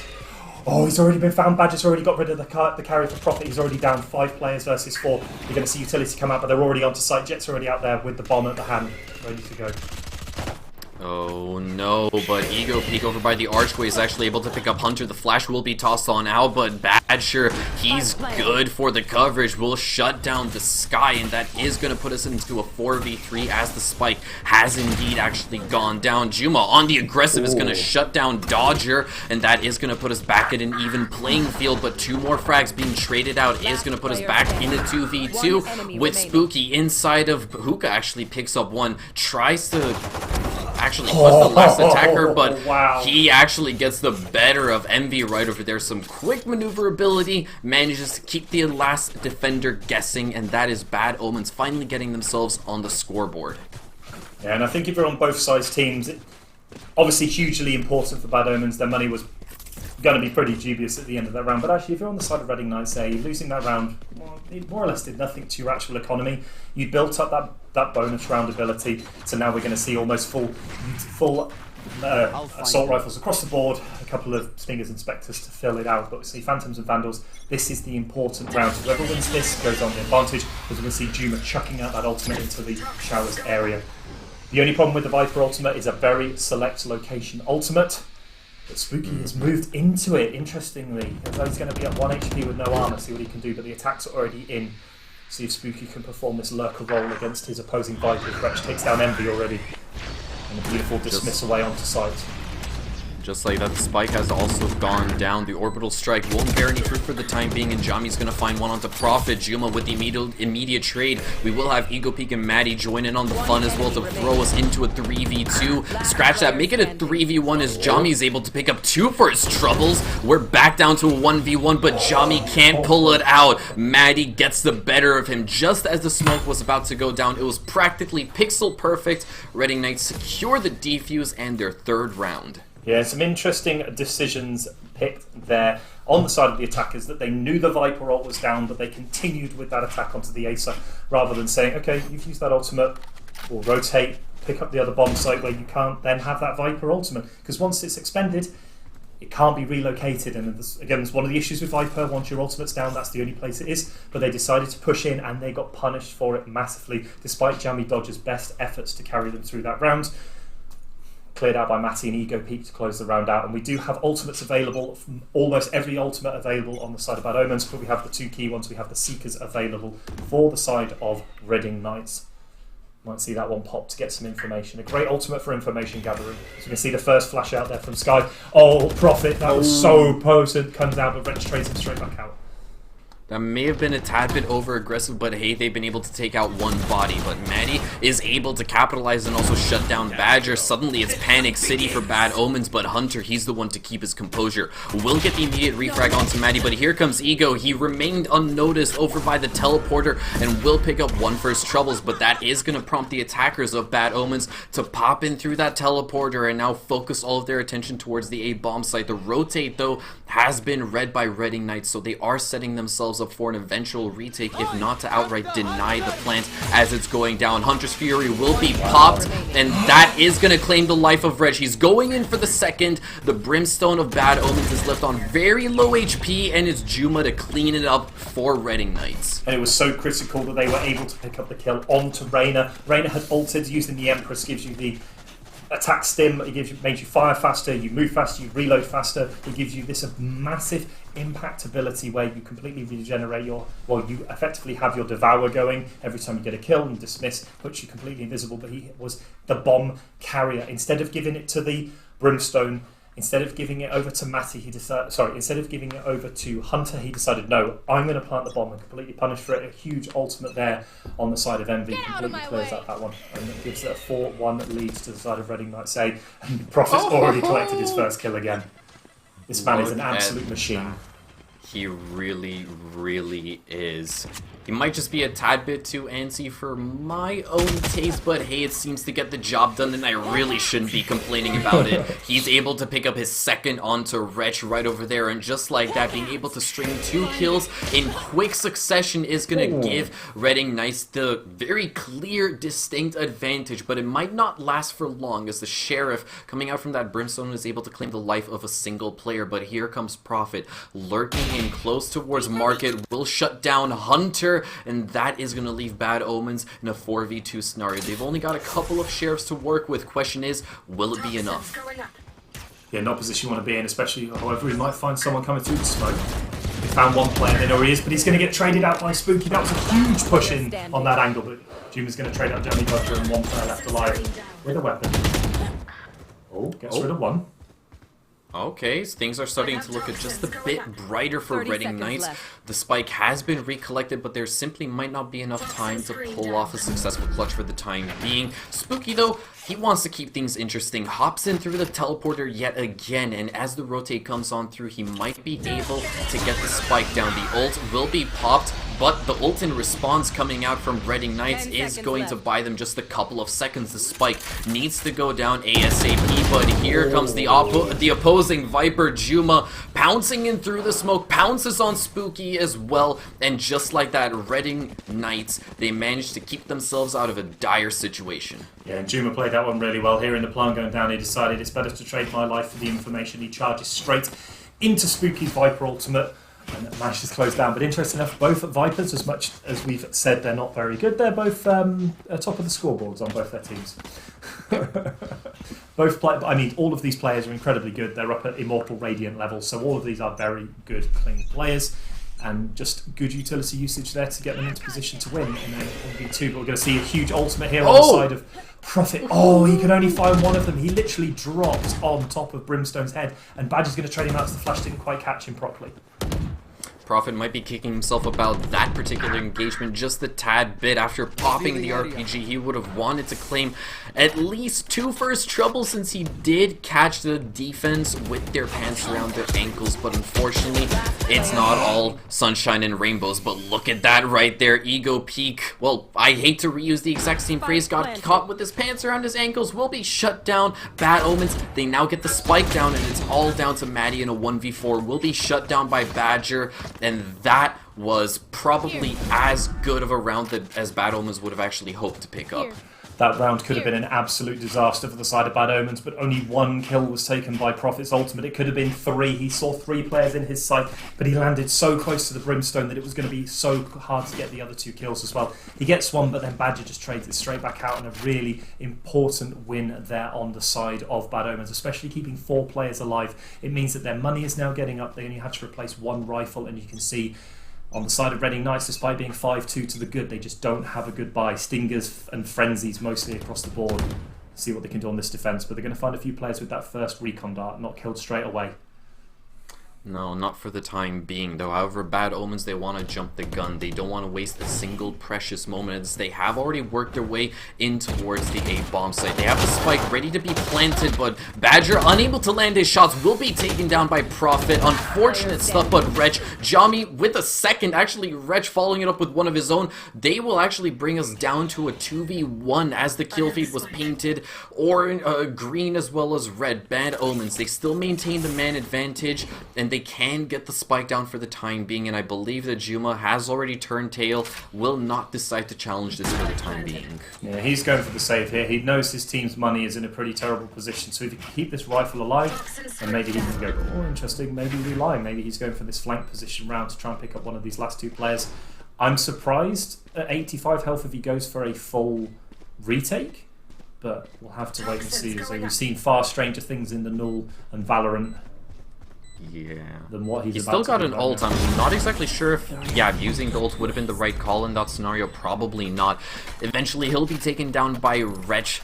That's the triple kill for the Reyna this time around in Bad Omens. They are just clawing their way back into this. They've narrowed the gap to just 2 rounds, and now Reading Knights, they have built up that eco back again, but will it be enough to keep Bad Omens off their back?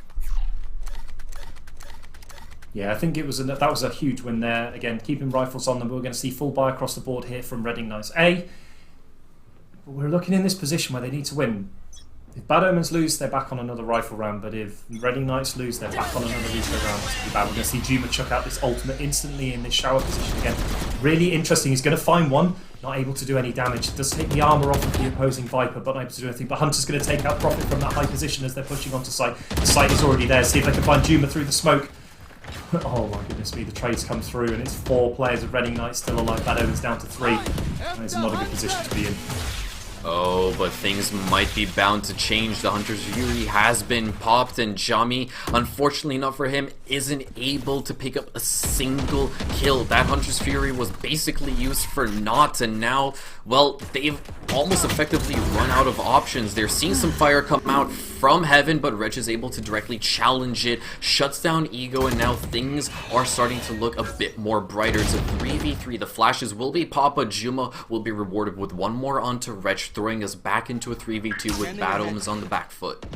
Really nice arrow there from the side of Reading Knights, showing up the position of Wretch as he went into that U-Haul area, which allowed Juma to peek out to his ultimate and kill him through the smoke of the wall hack. But we're going to see that rotate round to B. They want to get this spike down. They want to try and get the money to make sure at least they can keep going with these buy rounds for another couple. Double shot dart in just to see if anyone's there. It's not going to find anyone's there. It's still in that rotation. Spooky keeping an eye out for the flank, but it's not going to find anyone home. 3 players on the side. Oh, Jammy dodge. It already gets one. Jammy has like 4 health at the moment in essence to this game. He still managed to find one. And it was through the smoke as well. That was absolutely massive, but this is going to prompt Reading Knights to go on the offensive. Jami Dodger, he's on the flank though. He's creeping and crawling his way up to Maddie, shuts him down. But look at that. It's going to be MV to pick up one for himself, but Spooky gets the immediate trade as well, and that is Bad Omens. Just 1 round away from tying up the scoreline in a neat little bow. And this has gone from 4-1, 5-1, 5-2 to 5-4. This is such a good showing from the Bad Omens, especially after a bit of a rough start. Wretch has really managed to pick it up. Jammy Dodger as well. Those two top of the scoreboard, 9 frags apiece. Juma with 13 already, but an unfortunate half buy round here, eco round here on the side of Reading Knights. As we said, their money was not great. They're going to go for a half buy this time, full buy next round, see if they can pull something through, but potentially see this as 5-5 this time round, as we're going to see the Jet dash onto site, get up on top of those boxes, see if we can find any information for the rest of the team to push in off. But Smokes will also engulf the entirety of the bomb site for the time being, as the orbital strike will be called in, and Wretch is going to shut down Juma for the time being. Prophet creeping his way into bathroom will be shut down by Spooky as well, so the defense already looking a little bit worse for wear as the spike has actually gone down. yeah, and that was a huge ultimate there by the sides of Bad Omens, completely catching out the player in U-Haul. It pushed them out right into the line of sight. That was just a beautiful round, flawless round there. Perfect use of the Brimstone ultimate into that U-Haul area. Forced out Juma from his hiding location and was just easy kickings there on for the side of Bad Omens. And like we saw in the last round with some reasonably questionable ultimates, that one there did its purpose. It dug the players out of their hidden locations and it just put them in such a position. But Full buy round here on the side of Reading Knights A. Phantoms and Vandals, but Profit has decided to go for it with the Operator. 0 credits left, whereas we're looking at the side of Bad Omens where Spooky is already up to 9,000 credit cap. We'll have to see if this one works out for Reading Knights, but they need to find something to do differently. Otherwise this game could end far too quickly on this half with 2 rounds left to go. Indeed it could. Indeed it could. If Reading Knights aren't able to take this round, then their economy into the last round is going to look really, really poorly. But Maddie opening things up will shut down Hunter, so that's already a great start off for the Reading Knights. Bad Omens, they're now staring down the barrel of a man disadvantage, and they haven't necessarily found an opening into the B bomb site for the time being. They might be flirting with the idea of rotating back towards A, but something needs to happen. They need to create an opening for themselves, which they can then snowball into something even greater. Stretch with the Emperor Salt's going to get a huge trade out while on Matties they push in. Badger's already dashed onto site and taken down Envy at the back of that site. Ego Peak's hidden in this corner, but they see if he can get it through, but Badger takes that profit, and this round is just going disastrously for Reading Knights already. 4 players to 2 with the Emperor Salt as well. This is going to be incredibly hard to retake from this position. Maybe potentially try and find that Operator and save if they can find it, but Ego Peak's going to take down Wretch. Oh! Maybe not, I lie already. Call me a liar, take that out on me. That was okay. Enemy remaining. Okay, and suddenly, well, the tides have completely turned and we find ourselves in a 1v1 situation with Spooky caught inside of Hookah, but he's fine with playing from any given position. We'll shut down the last player over by CT, and just like that, Bad Omens managed to bounce back from the depths of hell and claim their 6th round thus far on the attack. This is not the greatest position for Reading Knights to have found themselves in. I'm fairly sure Spooky must have just looked at that map and gone, it's fine. Oh wait, hang on, where's my team gone? As 3 of them just disappeared in about 3 seconds. He was like, well, why am I on my own all of a sudden? But really nice positioning, clean, crisp headshot to finish off that last one on Ego Peak. But 6-5, Bad Omens must be feeling in a really good position right now. They haven't lost in the last 5 rounds, but let's see what they can do in this final round. Already 1 traded out from each side. Juma gets Wretch. The Spooky does get profit as the round goes in. Going to see Badger already on site, see if he can push through and get any of those kills. He has the Blade Storm available in the final round. See if he wants to use it or just rely on that Vandal. Not exactly sure what might be going through his head for the time being, but Hunter, he wants to speed up the round. Will secure the plant this time around, but the orbital strike will be a decent response. It won't claim the life of anyone, but it could force him into uncomfortable positions. And there's Hunter, finds Juma, so now Bad Omens, they're looking that much stronger in a 4v3 scenario, but it's not going to last for long as MV is able to shut him down, putting us back at an even playing field. But look at this, Badger has actually gone unnoticed. He could shut down the opposing Sky. They're just dancing with the devil at this point, but the defuse wants to be pushed on through. Johnny is able to find one. Badger's gonna lose his gunfight that he was eagerly waiting for. Now Ego Peak finds a second, is getting the defuse. Hunter's Fury will be brought out as well, but it can't claim the life of Ego Peak, unfortunately enough. And just like that, Reading Knights are able to tie things up. He must have completely misheard the tagging on the spike, because that was such a late ultimate. It was pretty much almost diffused, unless he was hoping that it'd come off. But unfortunately, ultimate came out too late. They were able to hold the diffuse and get that final kill, evening it up at 6-6. But a great half there for the side of Bad Omens. I must say, after the start they had when they went down 5-2, a great comeback to even bring it to 6-6 and give them a lot of confidence, especially Wretch, who had a bad couple of first rounds, to really get themselves back into this game. But now we've got to see what the side of Reading Knights can do on the attack. We're seeing a default split across the map here, something that you generally see in teams compared to solo queue. Solo queue definitely more of a rush mentality. But let's see what they can do on this first round of the second half. So, Two Doors, take it away. It's a bit interesting that Reading Knights have actually decided to go for an sort of divide and conquer strategy for the time being, effectively wanting to attack both bomb sites, maybe at the same time. But for the time being, though, Ego Peak is looking to gather some early intel and has established that there is indeed at least 1 player of Bad Omens over by the A bomb site. Meanwhile, though, well, it's a bit of a slow start coming out from both sides. A bit of a stalemate for the time being, as Reading Knights, they are waiting for an opening or looking to create one themselves and haven't necessarily yet committed to a single one of the 2 bomb sites. Oh, I like the use of the paint shells there from the side of Reading. Profit chucking the paint shells in has already drawn the jet away to that B bomb site, which means that this 5-man push is a 5v2. The wall's going to close off U-Hall, so they might not be able to find it from there. See what they can do over the top. They've already found one player. Spooky's already down. Prophet, huge kill there. So can he find the next player in that U-Hall area? 5-2. Well, Prophet's going to find the second player as well. That is a huge second kill on this pistol round. 5v3. It really is. He's going to be a Badger as well. Jammy Dodger. Hello. Okay. He's starting to claw this one back, but it's still a mountain to climb for the time being, and he's only on 18 HP. A single bullet's worth of damage is surely going to take him down, and that's all that Prophet needs to finish off the triple on the round. Just like that, Reading Knights, they're going to take their second pistol round as well, and once again establish the round advantage over Bad Omens. Yeah, and that round felt like it was pretty much carried on the back of Prophet's aggression onto that truck. He got the first kill down on Spooky straight away, then was able to find the second kill on that backside before MV even had a chance to trade out the third kill. Great position, as we're going to see SMGs and the Bulldog across the board. Prophet keeping that trusty Ghost. He wants to save up potentially for the Operator going into round 3. Maybe. But now we're going to see the Bad Omen saving. On defense, not too bad with him, Shorty with the Jet. See if he wants to get aggressive with that, but that's a nice wall. He's going to hide the Jet's position. See if he finds anyone from this cubby. Again, a lot of angles that players don't always check, including this cubby, so we'll have to see if anything's found from this location.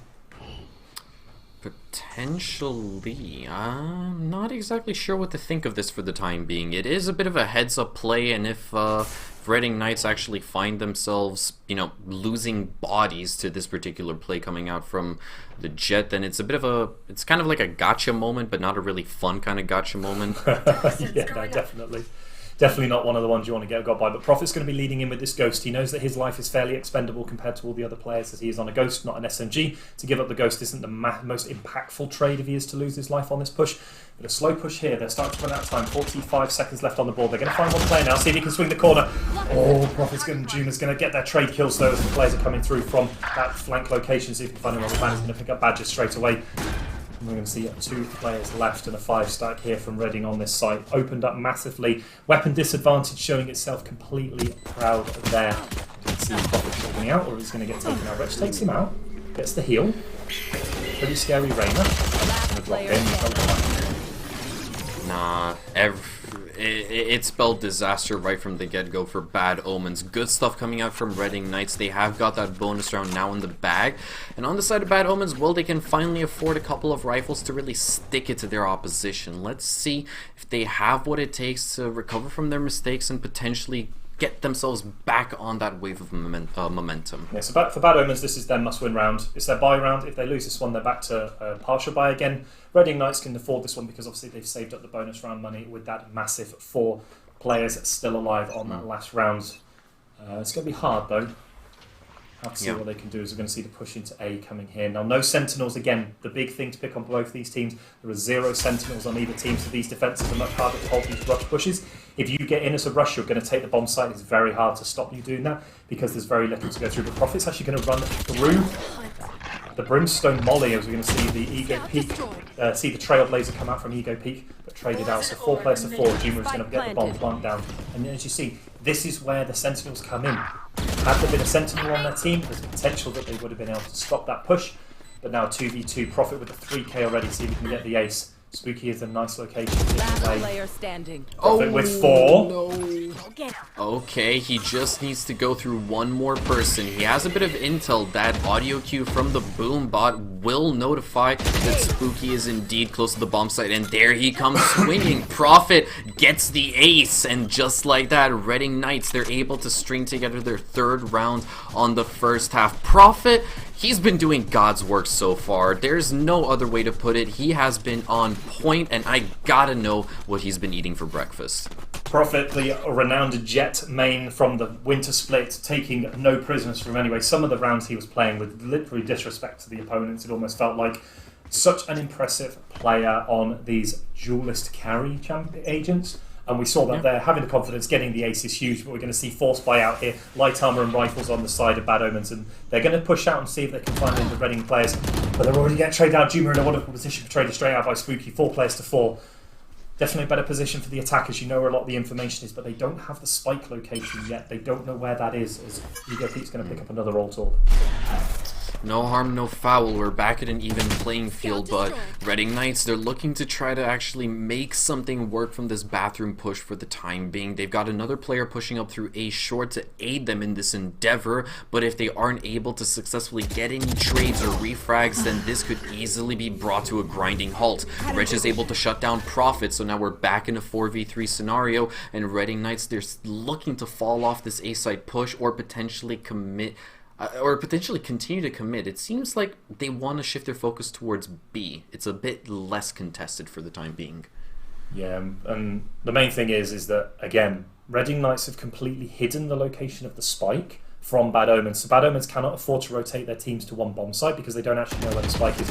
But this is a huge fight that needs to be taken. If Spooky can win this one, it puts them in a 4v2 situation and probably going to be a guaranteed win, but he's not able to pick. Neither players are able to pick it up. Matty's going to put some smokes down but get pushed out by the snake bite. Molotov there, but it's Molly in the corner to find anyone, but I think they know where they are now, so we're going to see the rush 2v2 onto the site with already Wretch on that flank position. They need to get this spike down there. They need to get it down, but here comes Hunter through elbow with the Bulldog. Is able to shut down MV and the spike. It hasn't been taken control of. It's actually not even getting planted. It will be dropped by Ego Peak as the trade has come out, and Maddie, unfortunately, he's too far away from home. He can't recover the spike to get it down. He'll be forced back off towards that 90 portion of B long to save his rifle for the next round, and just like that, Bad Omens finally able to get themselves on the board with their 7th round in the second half. Yeah, and I think it was potentially greedy from Envy on that plant location. He actually didn't realise, potentially he didn't realise that he'd given Hunter an angle from that location. But again, because there's no sentinels, players should be aware that there's more likely to be a player still existing on a bomb site rather than that massive quick rotation, and was punished pretty strongly on that by Hunter pushing out from that elbow area. We're going to see back on the attack, so Bad Omens can pick up another round. They're going to find the Brimstone on that long area. He's going to make his way back on site. Prophet's going to find no one in hookah, so he's going to push in on his own. Ego Peak playing the lurker role. They're going to try and take out some of the utility that's still sat on the site. You can see the pre-fires coming out onto the boxes to ensure that if Prophet was actually atop there, then he'll surely go down. But Hunter's looking to go onto the aggressive, but he'll be punished promptly by Juma this time around. So Reading Knights, so far, so good. It's been a great start for them, being able to shut down one of the players on the side of Bad Omens. So now they can potentially translate this into a round win. But they've actually opted to rotate over through the teleporters towards A bomb. Badger's actually going to pop the ult, find one onto Maddie as Juma gets the immediate refrag, and it's a 3v3 situation with all to play for. Reading Knights realizing that they can't make this A execution work for the time being, have turned tail to potentially push in through short, if not hop in one of the teleporters and maybe go for a B take, but ST Badger, he's going to be the first point of contact. I think if you're Hunter, you're feeling pretty unfortunate about that one. You had such a good rotation. It's Badger getting his 3, Spooky getting the trade out. Reading Knights, 1 player left in Ego Peak. What I was going to say was, before really interrupted by the huge amount of action as Ego Peak takes down Spooky, 1 player left, can be traded out by Jammy Dodger, and another round goes to Bad Omens. What I was going to pick out, Hunter must be feeling really bad. He pushed through the smoke and got tagged on probably on the very edge of the location of the drone, which gave us a location. He was spun through the smoke. That was going to be a beautiful play through the smoke if it hadn't have been picked up by the drone. So, a bit unlucky there for the side of Hunter, but round win to the side of the Bad Omens. 8-9 down, but they're bringing it back. 2 rounds back to back. See if they can get it to 9-9. Yeah, they really needed to as well. If they're able to equalize out the scoreline, then we have definitely got a ball game on our hands for the time being. And it's down to Reading Knights, really. They are the playmakers. We have seen that they are capable of actually showing true prowess and successfully pulling off executions. But Bad Omens, they may have actually caught on to the pattern, seeing what works, seeing what doesn't, and well, now off the back, right off the bat of winning 2 rounds back-to-back, they seem to have already gotten a much more greater feel for how Reading Knights have been playing. But look at that. The drone, the owl drone, hasn't picked up Prophet's location, so he has remained unnoticed. This could change everything, but Jammy Dodger, turns out he knew all along, shuts down Prophet, and just like that, Reading Knights, they could have almost gotten away with something really spicy. That headshot was disgusting. Prophet didn't even know what it may have been that the owl drone had actually seen his gun barrel in that location, which meant that he didn't ping it, but he knew it was there. Potentially full Prophet into a false sense of security when he did push into that hookah area, but now we're going to see 4v4 now as the Reading Knights can push onto either of these bomb sites. Try and take some control. So the Viper balls are down. Oh, bad timing, unfortunately. 30 seconds left. That was so unfortunate. Maddie could have potentially walked away with a 3B, but unfortunately for Reading Knights, they're left in a 4v2 as Hunter's able to pick up one. Dodger will follow up with the second right there onto Ego Peak, and now it's down to Juma, the top fragger on the side of Reading. Unfortunately, he can't do all that much work. Will be promptly shut down by Hunter after bringing him down to just 11 HP, but more importantly, Bad Omens. They've clawed it back 3 consecutive rounds, and now it's an even scoreline between the two squads. Yeah, and an interesting choice there by Ego Peak. He used the Seeker's ultimate on Sky as the team charged the site, so the Seekers never got their full benefit of locating players and being able to try and concuss players as the push went in. I think that there may have been a slight disconnect on Reading's push. The 2 players went in as Ego Peak's ultimate was going in, and unfortunately just meant that players, different angles from Bad Omens, were able to get the kills they needed. Jammy Dodger coming up with a huge kill on the Prophet to start, but again, a huge rush here onto the B side. If you find anyone, they're going to find the first player. They know where the first one is. He forces him back. The Prophet's good. Oh, he slightly misstepped on his ult. It's not going to matter. They get the first player down. 2 players down. That's huge. Okay. That's Vandals down. Yeah, they've managed to recover a lot of the rifles, get the spike down, but now Bad Omens, they have to successfully pull off this retake with a 2-man disadvantage, which is it's no easy feat whatsoever. Reg though can't even win his 1 against MD with the Sheriff. That is so darn unfortunate, and now Spooky left all on his lonesome in a 1v4 scenario, has the world to conquer. The Viper ult will be popped, but it's not going to tag Spooky for the time being. However, he has to worry about each and every single known to man. Maddie with the Stinger is going to clean him, and just like that, oh boy, Reading Knights are finally able to put a stop to Bad Omen's reign of terror. Yeah, that thrifty round win there by Reading Knights was so critical to do. Their money has been going down and down and down, but it gives them a nice win. Picks up some spare Vandals from the corpses of the Bad Omens players.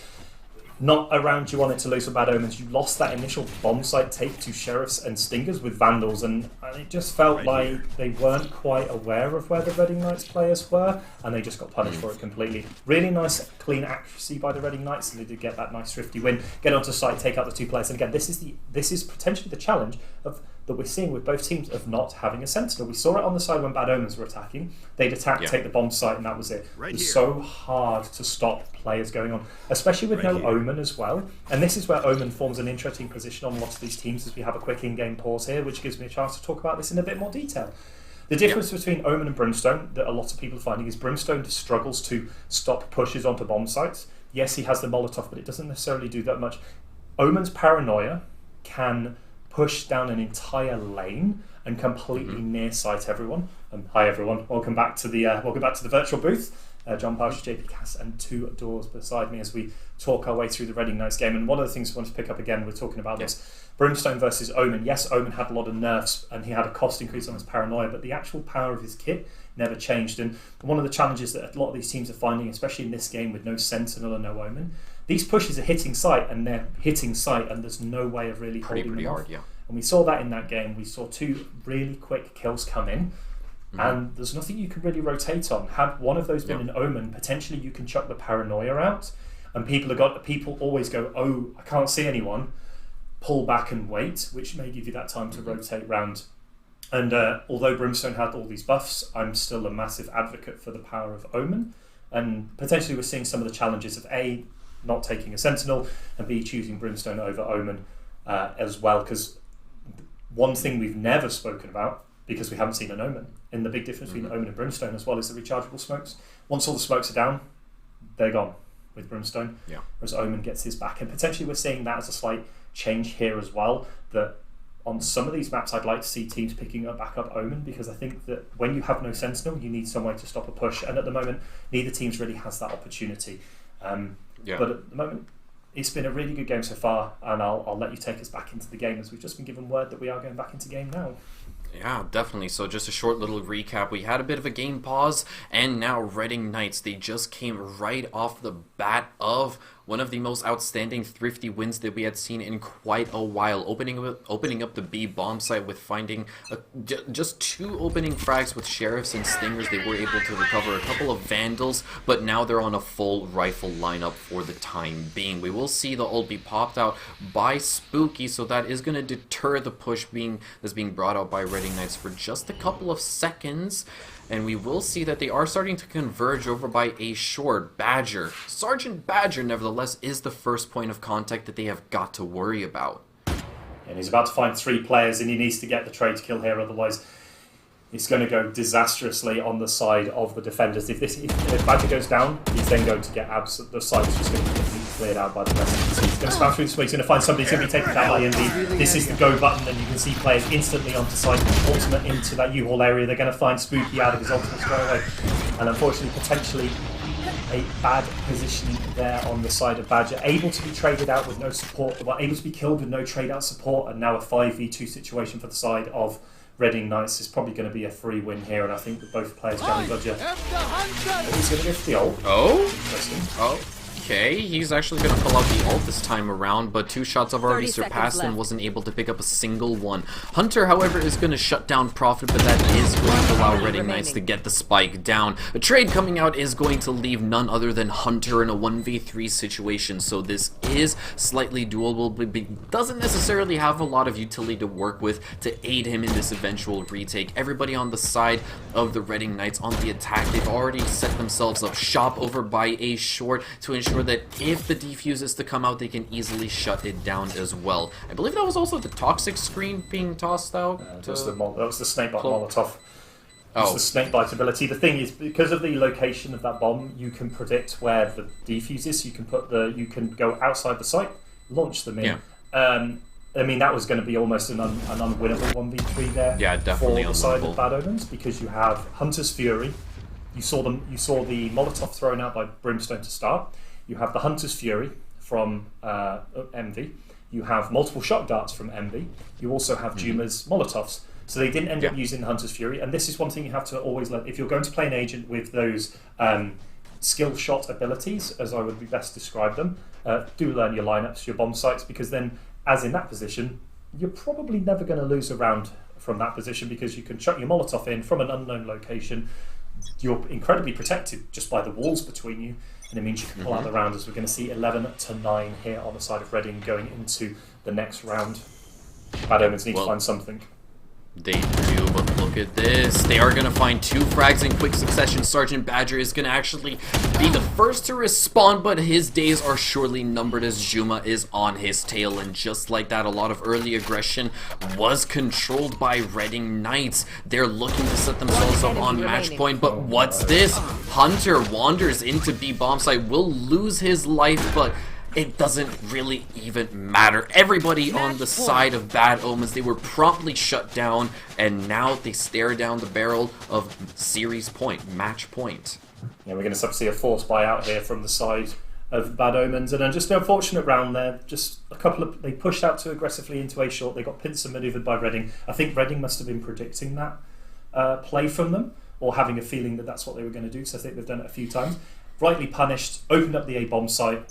Profit playing a really nice lurk position, able to take out the Hunter as he crossed the bomb site, and just completely blew open the round. And now it's match point. They need to find a way of getting back into this game. So at the moment, it's a really unfortunate position for the Bad Omens to be. They've lost 15 rounds back to back. Let's see if they can spam through. They are going to get wretches through the teleporter. That's a big punish there onto site. Let's see the first player.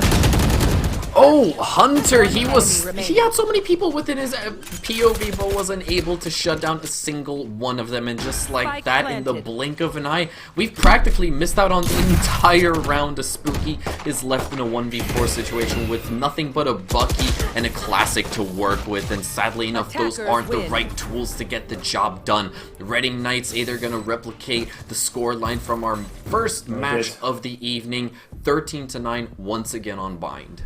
Yeah, 13-9, a complete mirror of the first match. And again, Reading Knights coming in as the defending champions of the Null split from last split. Showed their class towards the end. Some of their post-plant positions were so impressive. They just gave away pretty much nothing to the side of Bad Omens, which just put them in such an unfortunate position where they were fighting from behind. And again, as we saw in the first game with the Portsmouth Paladins, it just felt like sometimes Bad Omens were a little bit disjointed. Some very good individual players. We saw that with Badger, Wretch and Jammy Dodger and Spooky and Hunter.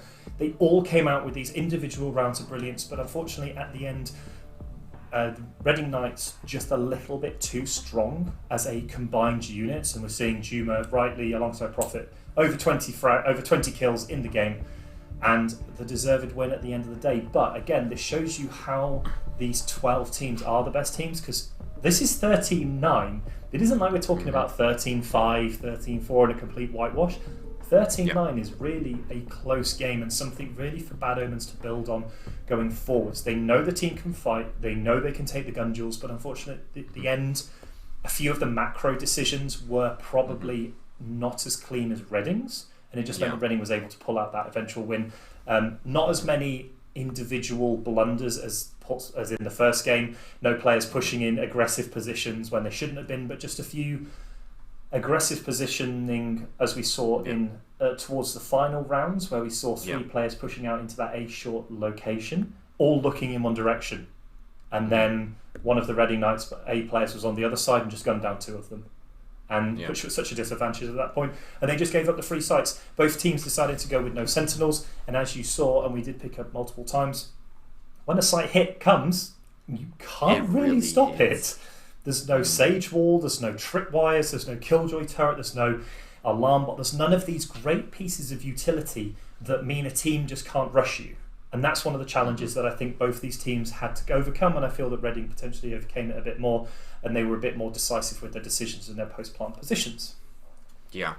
100% agreed. I have got to echo that sentiment as well, and at the end of the day, well, it is Reading Knights punishing Bad Omens for just getting a tad bit more reckless, but obviously they were the ones who were able to cope with the initial agent lineup that was brought to the table, realizing that, hey, both squads are lacking a sentinel, but we maybe have practiced and scrimmed this just a tad bit more off screen than our opponents.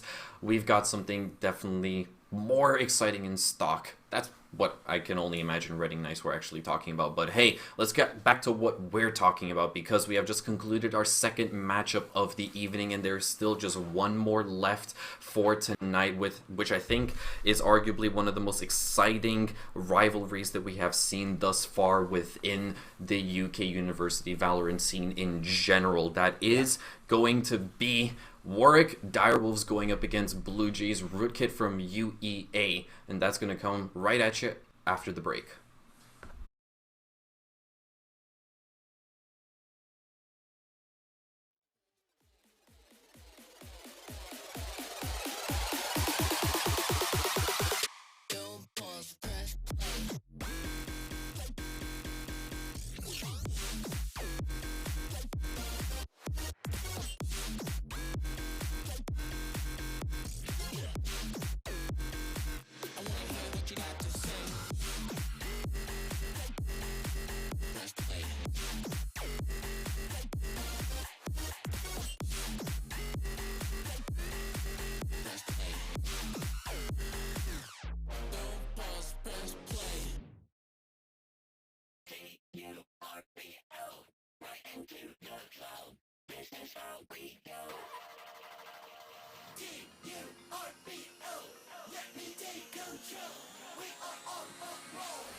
Hello and welcome back, ladies and gentlemen, to the Newell. We have had two outstanding matches so far in the evening, both on Bind. We're already 2 for 2, but the question obviously is it going to be 3 for 3?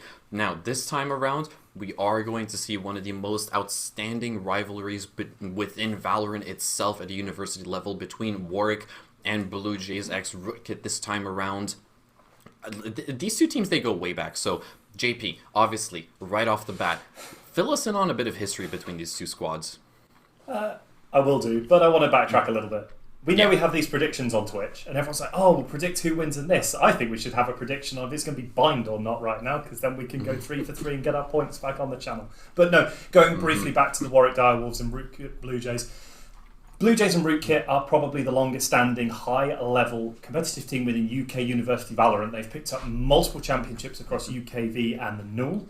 But Warwick Direwolves have always been there, but never quite the leader. But in the last split, they were able to come second in the Newell and also take down championships elsewhere, and they have really shown themselves to be a force to be reckoned with under the IGL leader Fornic, who we basically refer to as the judge, because that's pretty much the weapon you ran around with for a lot of the games we commentated on before. The man loves his judge, the man loves split. But Blue Jays and Rootkit, although they had a bit of a down split last season, they still made finals of some of the championships. Unfortunately, they didn't make the finals of the Newell. That was Warwick Direwolves and Reading Knights A.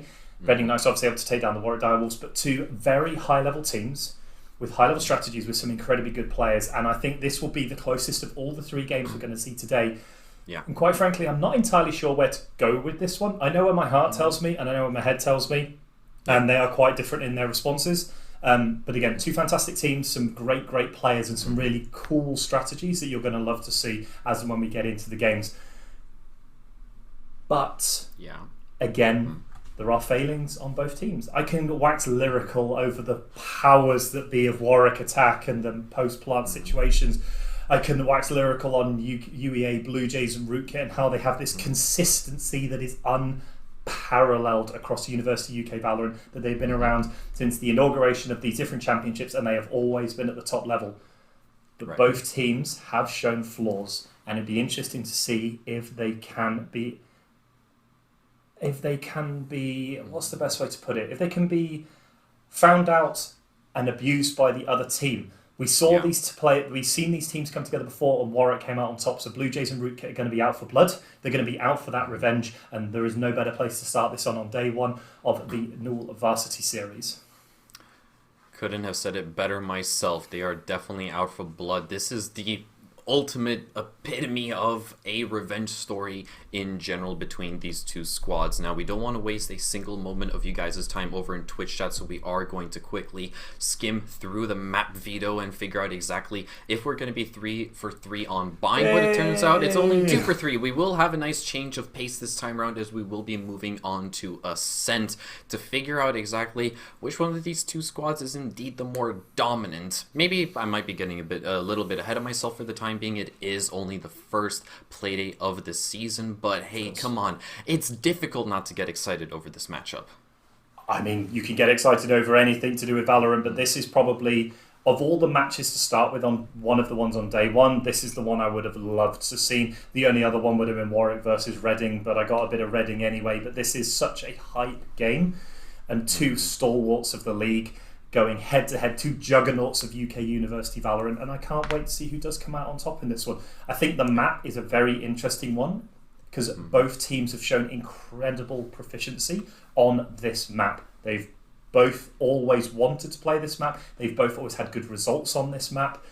So it's going to be interesting to see who breaks first, who is able to get the advantage and snowball any lead that they get, because Ascent is definitely one of those maps. If you can snowball the lead, it's incredibly hard to come back from, especially if you're attacking into operator sight lines, if you do get behind. If you get ahead, though, on attack, it's quite hard for the defenders to hold with weapon advantage. There are key things you want to see on Ascent, and I'm going to dive in now while we get the chance with the map in front of us. There are key things you need.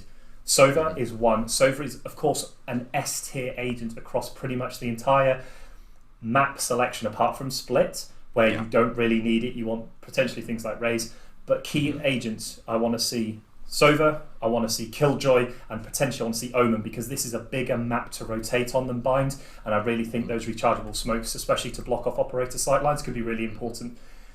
Will it be interesting to see if they've jumped on the Brim hype train? But we're now going to go into Agent Select and we'll see. I can predict that I'd like to see Fornic on his traditional agent, but we're going to see. But we see the defenders. We're seeing on the side of. So again, I can pick these up as we go. We have the attackers being the side of Warwick Direwolves, and Fornic, the man after my own heart, has picked up the Omen, going back to what it is. And we're seeing, and then we're seeing on the defender side, we're going to see Maximus, Griffin picking up their well-known champions, F22 on Jed, of course, and Dargon picking up the Breach. Some interesting changes. We're seeing some new players joining these teams that we've not seen before. Levy, the Inventor. We're seeing on the side of Blue Jay and Rootkit, we're seeing Newman. We're seeing these new players coming into these teams, but we're seeing the stalwarts on their agents. Wen picking up their Killjoy, Fornic on their Omen, and of course Curry Monster picking up the aggressive choice on Jet. F22 as well, known Jet main. I think this is going to be an absolute blitz, and we'll have to see what happens going into this map. Definitely so. Obviously, if it just for me personally, the two players that I definitely recommend we keep our eyes on, especially everybody, all of the viewers in Twitch chat, you have got to pay attention to F22. This man has probably been one of the most consistent performers on the side of Warwick. He is just an absolute god. Wait, did I? Oh, no. I'm not sure. Is this the right way around? I'm trying to work it out. I think this should be the right way around. Yeah, let's go with it. Let's roll with it. It's fine. Yeah. I'm going to go with it. Sorry, it was just looking at it going, I'm sure these are the other way around, but it's fine. It's absolutely fine. Crack on. It is the other way around. Okay, yeah. It is the I was going to say, because okay. Fornic is definitely Warwick Direwolves. I'm like, he's definitely not Blue Jays. And Griffin and Darg on F22 are definitely Blue Jays players. But, sorry, carry on with what you're saying. Flip the players around and we know what you're on about.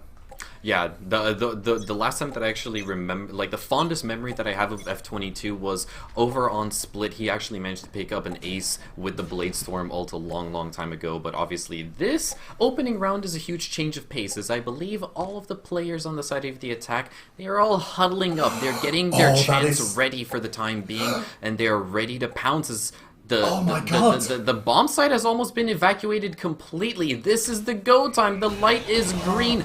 Pounce while the chance is still there, and here it is. The flashes have been popped. They have free access into the bomb site as well. We're getting right into the action as soon as it actually commenced. The spike has gone down, and now it's all down to Warwick for the response. Oh my god, Warwick Direwolves' brains are bulging this round.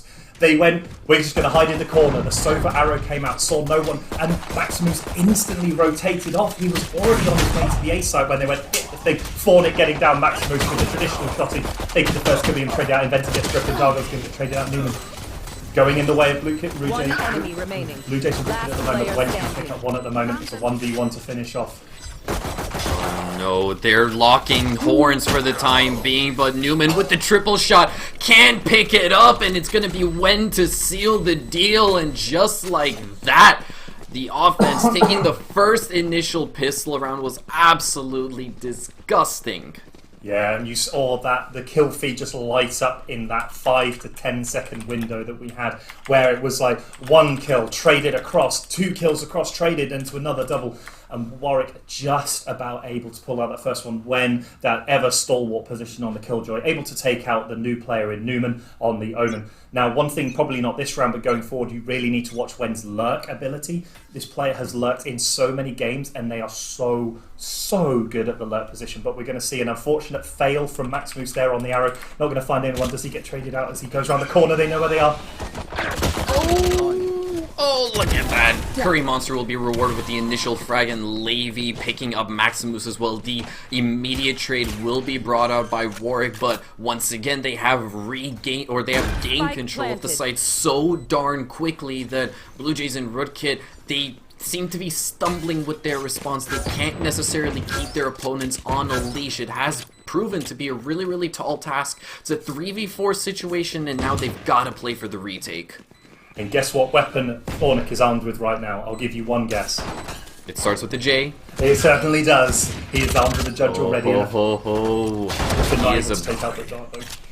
Okay. Well, Phonic unfortunately won't let the judge sing its sweet song of death this time around, and it's all down to F22 with the Sheriff in hand to see if he can try to clutch this one out. There's not enough time for him to get the defuse on the spike, and there's certainly not enough time for him to at least claim a single player on the side of Warwick. He'll eventually go down, and now Warwick, they've got that bonus round to work with, but now on the side of Blue Jays and Rootkit, they can finally come back into this matchup swinging as they can afford a full buy. Yeah, and we saw a really, really good round there on the side of Levy, one of the new players that's been brought into this Warwick lineup and showing absolutely zero nerves going into that initial round. A nice 3k there to bring them back in the bonus round now in place for the Warwick Direwolves. We're going to see a full buy out here from Blue Jays and Rootkit. We'll have to see what Warwick do. They're going to go for this A attack instead, but this is where the Cypher is and this is where the problems might be. Smoke's going out to try and defend their positions.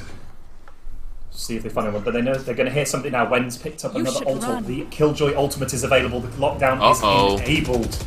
Okay, that changes things drastically. They have effectively forced out the defense ever so slightly. Nobody wants to be caught within that detainment circle. Dargon is going to get away just by the skin of his teeth. No. Griffin will be found over by Hell this time around by Curry Monster.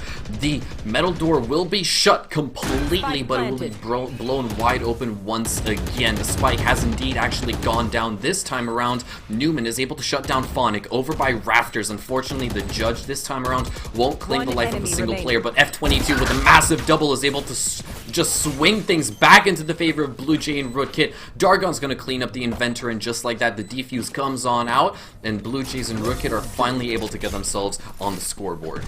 Yeah, and that first shot, the first Soga recon dart into Hell, picking up, allowing Curry Monster to get that first kill, but it all fell apart for the Warwick Direwolves because Rootkit just didn't give them a chance to plant and set out their stall and allow them to get into those post-plant positions. But again, it was a bonus round on the side of Warwick. They were at a weapons disadvantage. They were SMGs versus rifles, but now we're seeing the full buyout on the side of Warwick. They had so much money in the tank, and unfortunately on the side of Blue Jays, they were already low money.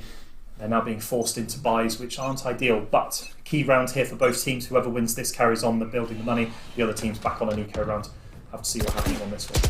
A bit of an early scuffle over by mid this time around. No players, no casualties as of yet, but as I say that, F22 is able to shut down Levy. He's looking for a second. The challenge is coming in from mid this time around. The pre-fire is being brought out, but F22 decides to turn tail and just dash on out of there, keeping his life intact. Early advantage has already been gained and established, so now Blue Jays and Rootkit, they have a moment to breathe, ever so slightly. Yeah, it was a really good kill there on Levy to start with. You can see the breach flashpoint go through, but F22 is going to look the wrong way. Curry Monster able to get the clean, crisp headshot, take out the opposition jet, bring it to a 4v4, a great position for Warwick to be in as they push him behind the Owl drone to try and find some players. They're going to spam fire from the screen, so they're going to find Darwin, who's going to flash out the push. Oh, he'll be shut down so promptly. It was perfectly set up, but Dargon couldn't walk away with a single frag. That is absolutely massive. Griffin is going to be the immediate response. Shuts down Phonic, but Wen gets the immediate refrag as well. Now the spike has indeed gone down. Blue Jays and Rootkit, they find themselves in a 2v3 situation, and Warwick Direwolves, they have got this bomb site on lock. Free fires coming on out from the Inventor, but he can't land his shots. Newman is going to clean him up, and just like that, in the blink of an eye, we find ourselves in a 1v1 scenario, but it's all down to when the man, the myth, the legend on the Killjoy finds his fourth, English is difficult sometimes, gets the quadra kill, but even more importantly, Warwick, they find their third round as well. Yeah, and it was great because it puts them in a great position monetary-wise. We're going to see the save round come out here from Blue Jays. Forced into it by unfortunately losing that round, and you can already see when having enough money to buy themselves and buy their teammate. That is how a proficient Wen was in that round. Getting that 4k so important, but 3-1 to the good for the Warwick Direwolves. And a great attacking half so far. It's been absolutely outstanding. I was starting to have doubts, especially when they had to fatally funnel themselves in through the garden area. I was thinking that they would just walk into a trap and the defense would be ready to receive, but I was very clearly proven wrong. Yeah, and I think one of the key things is we have a bit of a lull period before the first attack comes. The thing you'll see with both of these teams in comparison to how the other games have been played is they are both incredibly good, and they've shown us already. They will trade each other out so well. They will go in pairs. They won't necessarily go alone, and they won't, if they are alone, they won't peek alone. And this is what we've seen why it's been so good for both teams picking up rounds. They've been able to trade out their individuals, which means that when they do push, it's with a full team. We're going to see the first shot that he does pick up 3, and that's a great breach from fault line. See if we can get both the players on the site. Or they're going to find the first one. Maximus goes down. Oh, and just like that, a sea of red paints the kill feed, and suddenly Blue Jays and Rootkit on the back foot in a 2v4 situation. They've got ults to work with, but so do the Dire Wolves. It might just be the right decision for the defense to back off this time around, save what weapons they have, but it's probably best for them to try to fight this head on. F22 with the ult is finally able to shut down Phonics, so that's one less player that they have to worry about. It's become a slightly smaller headache, but when continues to persist, he shuts down Dargon for the time being, and F22 will be isolated outside of the bomb site for the time being. Tries to line up the crosshairs onto the Inventor's head, but it's the reverse situation this time around in Warg Dire Wolves. They have claimed their 4th round thus far. Absolutely massive stuff. Yeah, and that could have all gone very drastically wrong. Maximus hit a 3-man shock dart as they pushed into sight, but the weaponry advantage and armor and health advantage came to the fore there. Maximus, only on a standard pistol, was taken down by the players with rifles, and it meant that it was so hard. F22 almost made up for it with the Blade Storm, but we're now going to see Operator Odin coming out on the side of the Rootkit and Blue Jays. We'll have to see if they can get one back, because otherwise these are too expensive buys to find. We have the info dart ready and set up this time around from the defense, and if he's able to spot out a couple of players, he can just hold down mouse 1 and just let the kill feed be painted green. We will see the Dire Wolves lined up directly out over by B short, but unfortunately the Odin shots are not connecting. The Killjoy ult will be dropped this time around, and the Hunter's Fury will be popped as well. It's not going to claim any lives for the time being, but this could prompt Dire Wolves to just flood the gates and assume control of the bomb site.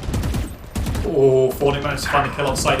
They threw 3 ultimates into this Killjoy, Sova, and the Omen ultimate. They managed to get 2 players down straight away. A really good ult set there, and it could have all gone very wrong though, because they lined up rolling thunder. One enemy remaining. Curry Monster takes it F22 and a flawless round. Oh my good lord.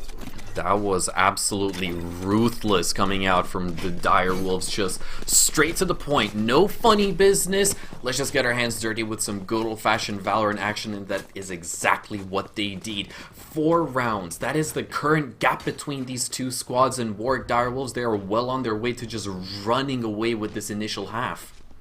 Yeah, and this is where it starts to get a bit scary if you're on the side of Rootkit and Blue Jays. Generally, 4 rounds difference is winnable. 5 and 6 becomes incredibly hard to win. But they are on a save round this time, which means they'll be full buy next round. But they need to find something now. We're going to see the Operator from the Jet. Curry Monster having the aggression to take that up with armor. And we saw F22 buying it last time was a bit punished by having it taken off him and 5,000 credits lost. Utility Dome coming out over by A short is going to ever so slightly deter Warg Dire Wolves from taking the A bomb site. They might be reconsidering an alternative push this time around, as we see Levy already working his way up towards the Garden. The Inventor preps, I believe that is a shock dart this time around, but Newman sitting inside of Garden, he is the first point of contact that the Dire Wolves have got to worry about, as the smokes will continue to deter the attackers from walking their way in. But this time around, Warg Dire Wolves, their initial setup for claiming control of Garden is just solid. Curry Monster, Pop Steel can't find a single frag, but the Inventor is there to clean things up. Phonic's gonna join in on the fun, shuts down Maximus, and he's looking for a second, claims one for himself, but F22 is gonna promptly shut him down. The spike has already gone down, and suddenly we find ourselves in a 2v2 situation. It's an even playing field between the two squads. Oh no, the Blade Storm isn't gonna land on the side of Curry Monster, but the Classic will instead, and when with the follow-up kill onto Griffin is going to shut things down, and just like that, Blue Jays and Rootkit, they were completely shut out. Basically every kind of sign of hope was just dropped, slipped through their fingers. Yeah, but I think if you're on the side of Rootkit, you'll probably take that. You were on the eco round, you managed to take out 3 players, but the money is so good on the side of Warwick that it just literally didn't matter. It could have gone all wrong when that Griffin managed to find the spam through the wall that killed one of the players hiding in that generator location, but F22 not quite able to win the fight versus Curry Monster. The Classic coming through after the Blade Storm had gone away, and the Operator still safely in hand. We're going to see the push out now. Players switching around into different locations. Cypher setting up on the B site and Sova in mid. So we're hearing the first element of gunfire through the smokes. This is interesting coming out from Dargon, playing such an aggressive position over by that cubby outside of the guard, and if he pounces at just the right moment, he could catch Levy completely unaware, and potentially also a second, depending on how quick the initial response is coming out from the Direwolves. But a full mid take, they might potentially want to cut it off to one of the adjacent bomb sites for the time being, but we'll just have to wait and see. Levy's going to shut him down. Dargon gets the immediate trade in the Eventer with a follow-up onto Dargon, as well as going to ensure that Warwick maintained the man advantage. Yeah, those trades were beautiful there on the side of Warwick Direwolves. They knew where they were going, what they wanted to do, and they managed to trade it off. The interesting use of the cage to shut down the ultimate, as Griffin's going to take down Curry Monster, even through the paranoia from Fornic. They're going to find one, he's going to jump onto site, but they're going to absolutely spam through the smoke, but Wen's going to trade out Griffin before he can do any more damage to Fornic, and a 2v2, low health bars on the Omen at the moment. 30 seconds left.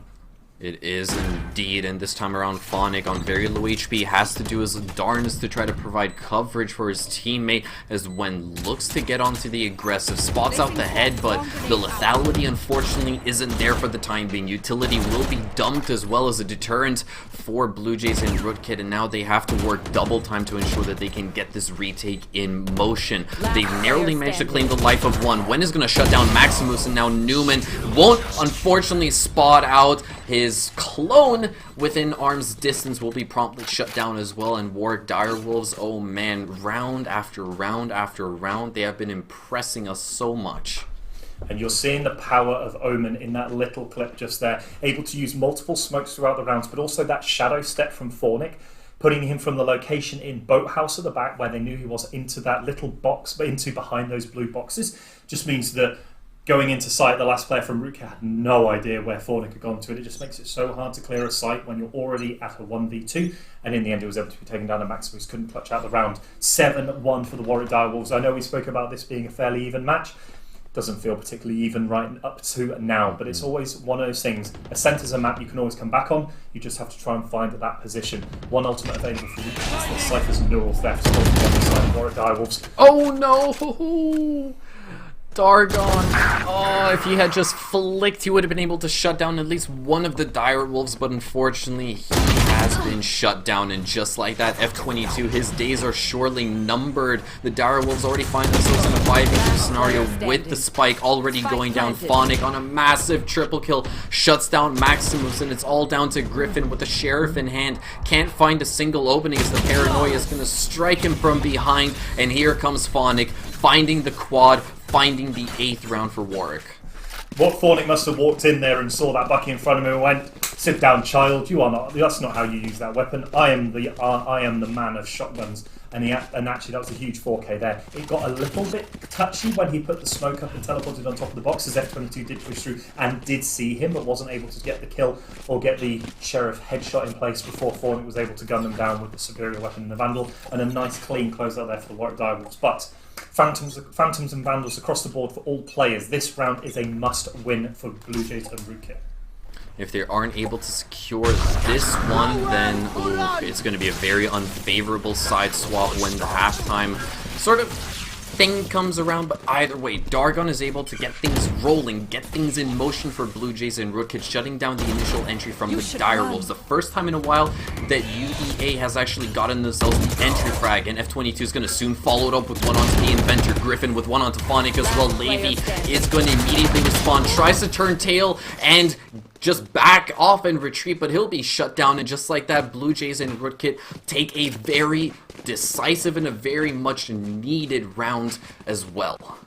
Yeah, potentially a little bit of an overstep there from Warwick Direwolves. Got a little bit too overconfident, I think, into the matchup, forgetting who they're actually playing against. And beautiful opening frag there from Dargon to shut down the attack before it went through. Even with the Killjoy ultimate, it just wasn't enough, because also there were 3 players on B, and Fornic's ultimate was cancelled in that boat. He teleported into the back of Boathouse, but it was cancelled by a player moving into that location to challenge. So he had to cancel back, and it just means that you then potentially should rotate out. But too many players went in, 2 players got lost, and F22 on an absolute power trip forwards. What is that? What are you doing? You're not allowed to do that. No, that's completely illegal, and I'm surprised that Phonic wasn't the one to actually, you know, slam the mallet on him this time around, but hey, it is what it is. Spike will be recovered this time around, and effectively, the slate has been wiped completely clean. It's a 2v2 scenario, and now Warwick Direwolves, yes, they don't have any ults on the table, and they still don't have the health advantage either. They could potentially win this one out if they're able to isolate a 1v1 or potentially a 2v1 in this instance.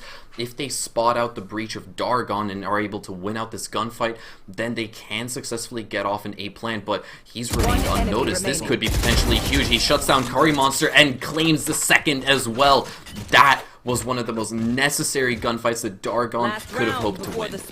Yeah, that was really impressive. F22 playing that huge aggressive jet play into that mid location, able to take down the first before Wen trades them out, but potentially, I don't know if Wen had any nanoswarm grenades left, because I always feel that if you're pushing it in there, you should just chuck a nanoswarm grenade into that wine corner, and you will either dig them out and you're in a 2v1 and they appear, or there's no one there and you didn't lose too much doing it because you know that you're now safe from that flank position. Dargon held his patience beautifully and was able to punch the push. Final round before the switch, Warwick Dire will see if they can take it to 9-3, but we're already seeing an ultimate come out from Maximus.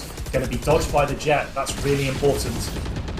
And no one loses their lives. No health, though. Bit of health loss on the side of Sova for Warwick Direwolves.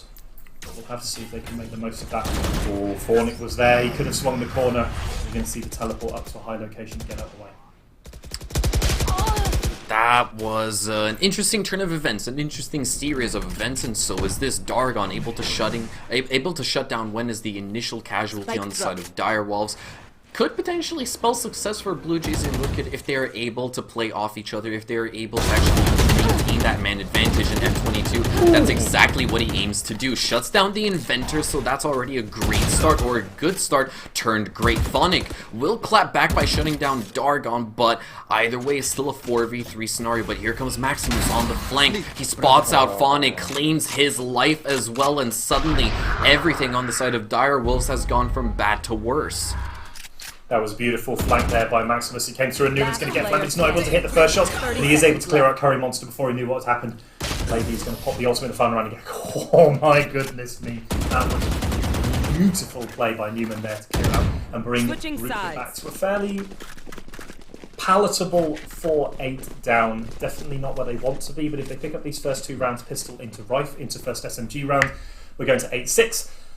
The thing they can't afford to lose is lose this pistol round into the potential force by eco round after that. It's going to be a very, very hard position for Blue Jays if they cannot win this first round. But we're going to see the Killjoy and Fornic with his shorty set up in the B site. Sova holding down the mid, and then the two aggressive players of Levy and Curry Monster taking up the position on A.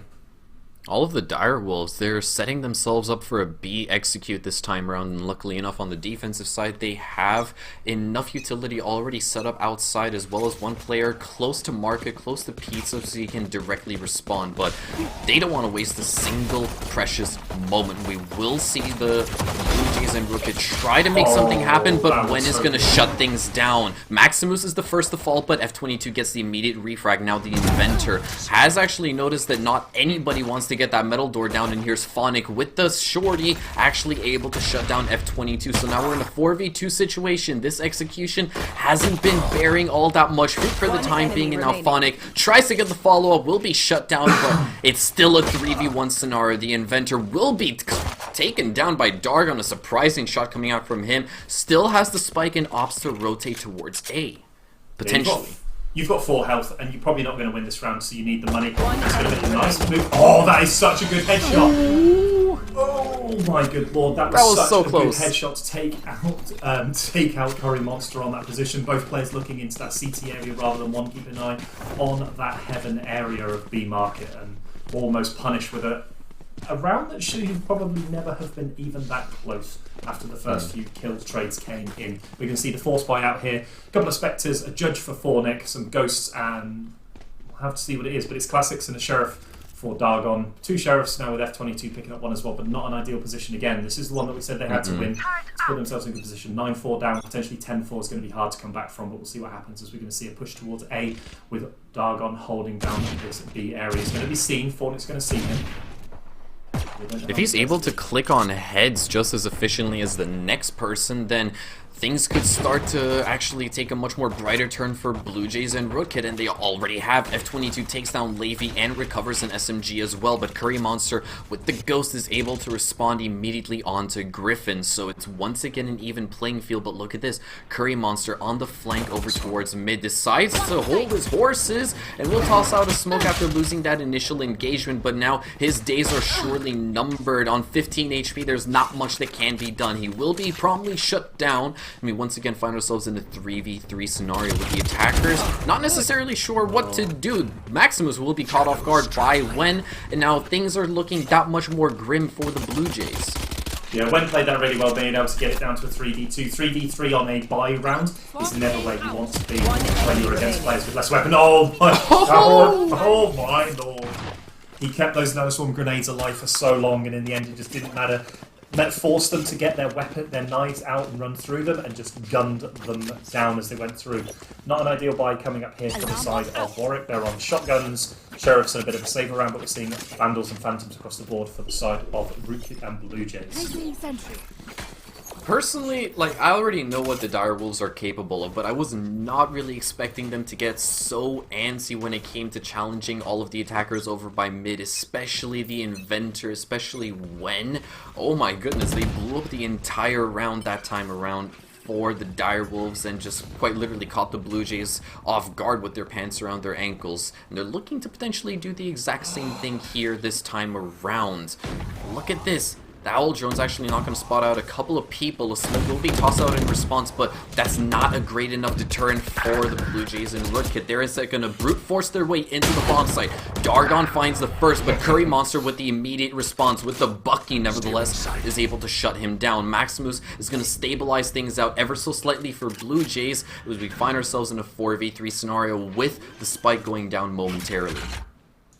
I think if you're on the side of Warwick, you just want to do as much economical damage as possible to the side of Blue Jays and Rootkit. I don't think from a 4v3 you're likely to win, plus you're on your bonus round anyway. So I like an aggressive push in. Wen does pick up Newman, so it is a 3v3 now. We push in. Maximus watching that flank. He's going to find a very low health Wen coming around. We'll have to see what happens now as we hit the shotgun fire, taking down the door. Thornet's going to win. Maximus does take down one. 3v2 again. 3v1. That was a shot and a half coming out from Maximus onto the Inventor, and Griffin's going to close things off by shutting down Phonics. So that is one round, the first round that the Blue Jays have been able to get themselves in the second half thus far, but obviously they need to regain that momentum, start to build it up once more, and see if they can narrow the gap between themselves and the Wolves. Yeah, that was a round that Blue Jays had to win. They were weapon advantage versus SMGs and light rifles. Now we're seeing the full buyout here for both teams, apart from Newman, who, oh, he's going to get brought in by his team. We're going to see no in for Fornick, but we're seeing rifles across the board for all the other players. The must-win round for the Blue Jays. Warwick also need to win this to get their economy sorted for the next 2 rounds to go in. We're going to see Curry Monster 4 straight back. He's going to get traded out by F22 already. That is not a kill you want to lose so quickly. When holding down the Fornick, expand through the smoke. That's not a good position. Went down. That was basically surgical on the side of the Blue Jays, lining them up and knocking them down as well. Spike will be planted, and just like that, the Direwolves, they have to try to mount up this retake from heaven. All 3 of them are lined up, and they're basically just feeding themselves into the meat grinder that is F22, shutting them down to claim the quadra kill at the end. That flashpoint from Dargon caught all 3 players from Warwick, and they just got gunned down as F22 came around the corner. And this is the problem. Blue Jays and Rootkit are a good, strong team, and if you give them an inch, they'll take a mile from you, and they really, really showed that just then. What I would have preferred to have seen is slightly less aggression, because you have Wen playing on A site already, and use the utility to stop that push, but instead they gave up a free kill to F22 with Curry Monster, and they were punished for it as well, as the Blade Storms popped on the side of Warwick, of the Warwick Direwolves, I believe, to try and get that extra kill. We're seeing a 4 stack towards the B site on the eco round. Wrong site, unfortunately, guys. They're at the other one. Yeah. But I like it. I like attack. I like defenders on a pistol round taking the 5 stack onto 1 bomb site. Yeah, it's a good gamble that you should take from time to time, especially when your economy is in dire straits. But sadly enough for the Direwolves, it was the wrong guess. They put all of their stacks on the bomb site, and now they're gonna be punished for it. F22 immediately shuts down Phonic as well as Curry Monster, and just like that, the chances of the direwolves actually clawing their way back have just been turned to a microscopic level. They have managed to claim 1 life all to themselves, potentially salvage a rifle as well, but this round may be as good as dusted. Yeah, and you see the low health bars on the players. They're going to get spammed through the wall. I think it's going to be too hard to win this one. Potentially take the rifle and leave. We're going to see one player found up in that corner, and the bomb is about to explode. So 10-7, Warwick Direwolves still lead, and they're now going to be on the police. We're going to see the Inventor run in here. He's going to take his death, gives him a bit more money. F22 is also going to die. That is not a good thing for F22. He should not be dying in that situation. The Inventor, not so much. He's on an eco round anyway. He gives him a bit more money than he wouldn't necessarily have, but we're going to see the buy-in from Warwick Direwolves again here.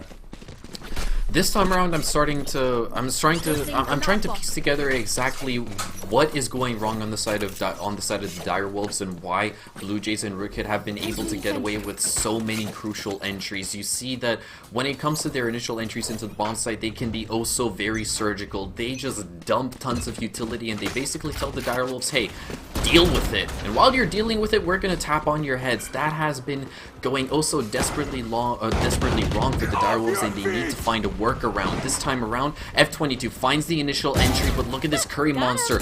Gone unchecked, finds one, can't find the second onto F22. That would have been massive, and just like that, once again, Blue Jays have got an entry into the bomb site. They now have access, and Direwolves, they have to play for the retake.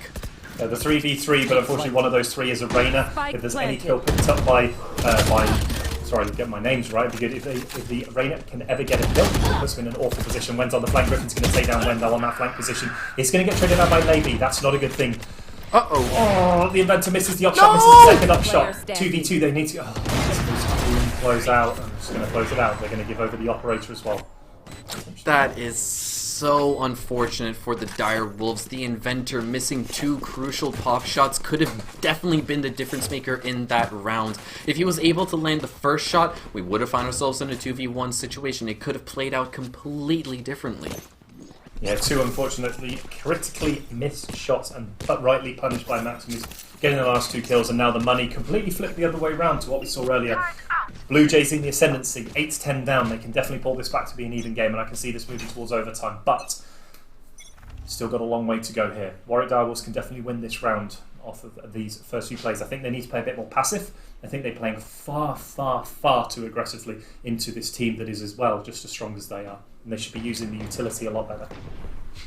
Potentially though, but look at this when the first point of contact with the Stinger in hand is going to actually just allow one of the players to cross on over towards Pizza. He will shut down Dargon, but it's all for naught as F22 and Griffin decide to join in on the fun, and just like that, the Blue Jays have once again claimed control of the B bomb site seemingly for free. There's no immediate contention coming out, but Phonic on the flank in mid with the Bucky's able to shut down Newman. Maximus able to stabilize things ever so slightly for Rootkit. Will find one for himself, but it's a 2v3 post plant.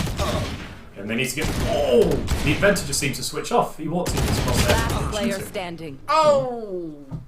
Potential bit of lag just there, but unfortunately position 1v3 now for Curry Monster. I'm not sure you can do much about this. Potentially better to save the Vandal, try and get some exit frags, see what happens. But the camera's going to go up now, so they know where he's going to be. It's going to be incredibly difficult for him to find. He's going to find F22. Nice. Better than nothing. I think the spike's too far gone. Oh. Yeah.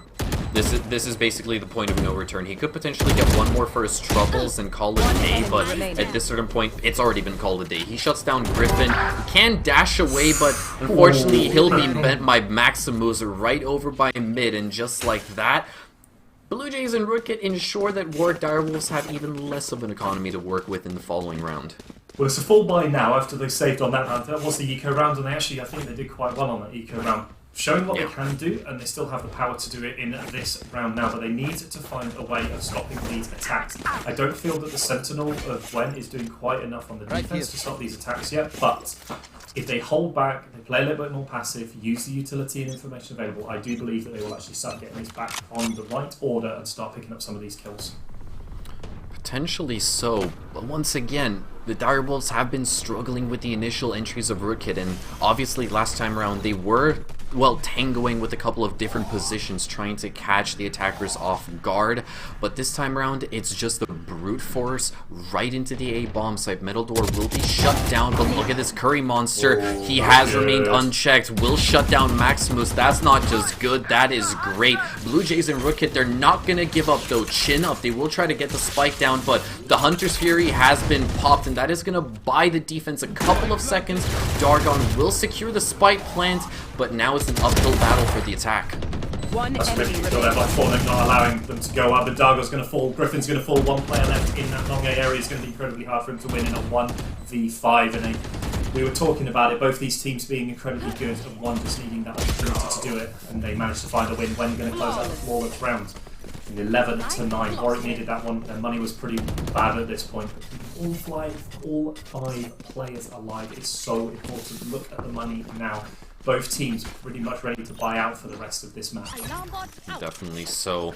I think Warwick Direwolves, they have finally been able to figure out the secret ingredient that the Blue Jays were using for their actual entries onto the bomb site, and now they've picked it apart. They knew exactly how to respond naturally. They did have a couple of ults to work with, and they only needed to exhaust a single one, the Hunter's Fury, to buy them a couple of extra seconds to rotate back towards the bomb site. But now that Warwick have been able to get a lot more crucial entry frags, their days have gotten just that much brighter.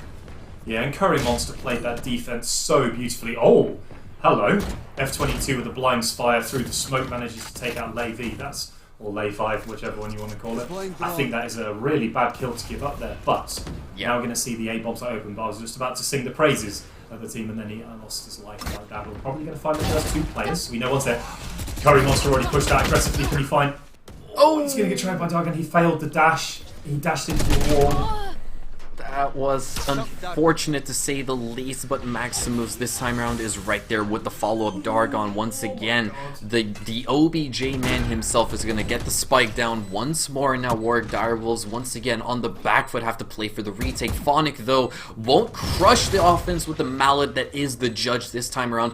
Opts for the Odin and manages to find one. He needs to find at least 3 more to secure the round victory out. Griffin, a couple of missed shots is something that he can quickly brush off his shoulder. Shuts down the Inventor, and he will also find Phonic right there and then. Blue Jays and Rootkit, they've now equalized things out. It's an even scoreline. Oh boy.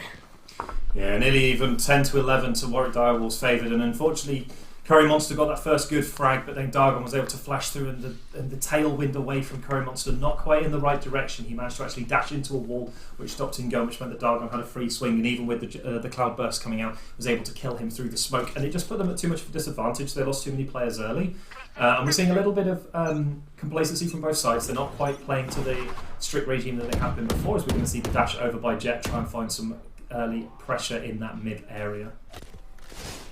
I think Griffin might want to take advantage of the actual exposedness of the mid area. There's nobody directly challenging him for the time being except for the Inventor. He's the sole exception, keeping the attackers at bay for as long as possible. But once again, Blue Jays and Rootkit, they're going to opt for this A take eventually. They have been toying with this particular execute numerous times, and Warwick Direwolves have previously shown us that they can indeed stop it. Question is, are they quick enough to respond this time around, as Griffin now actually can move straight towards market uncontested.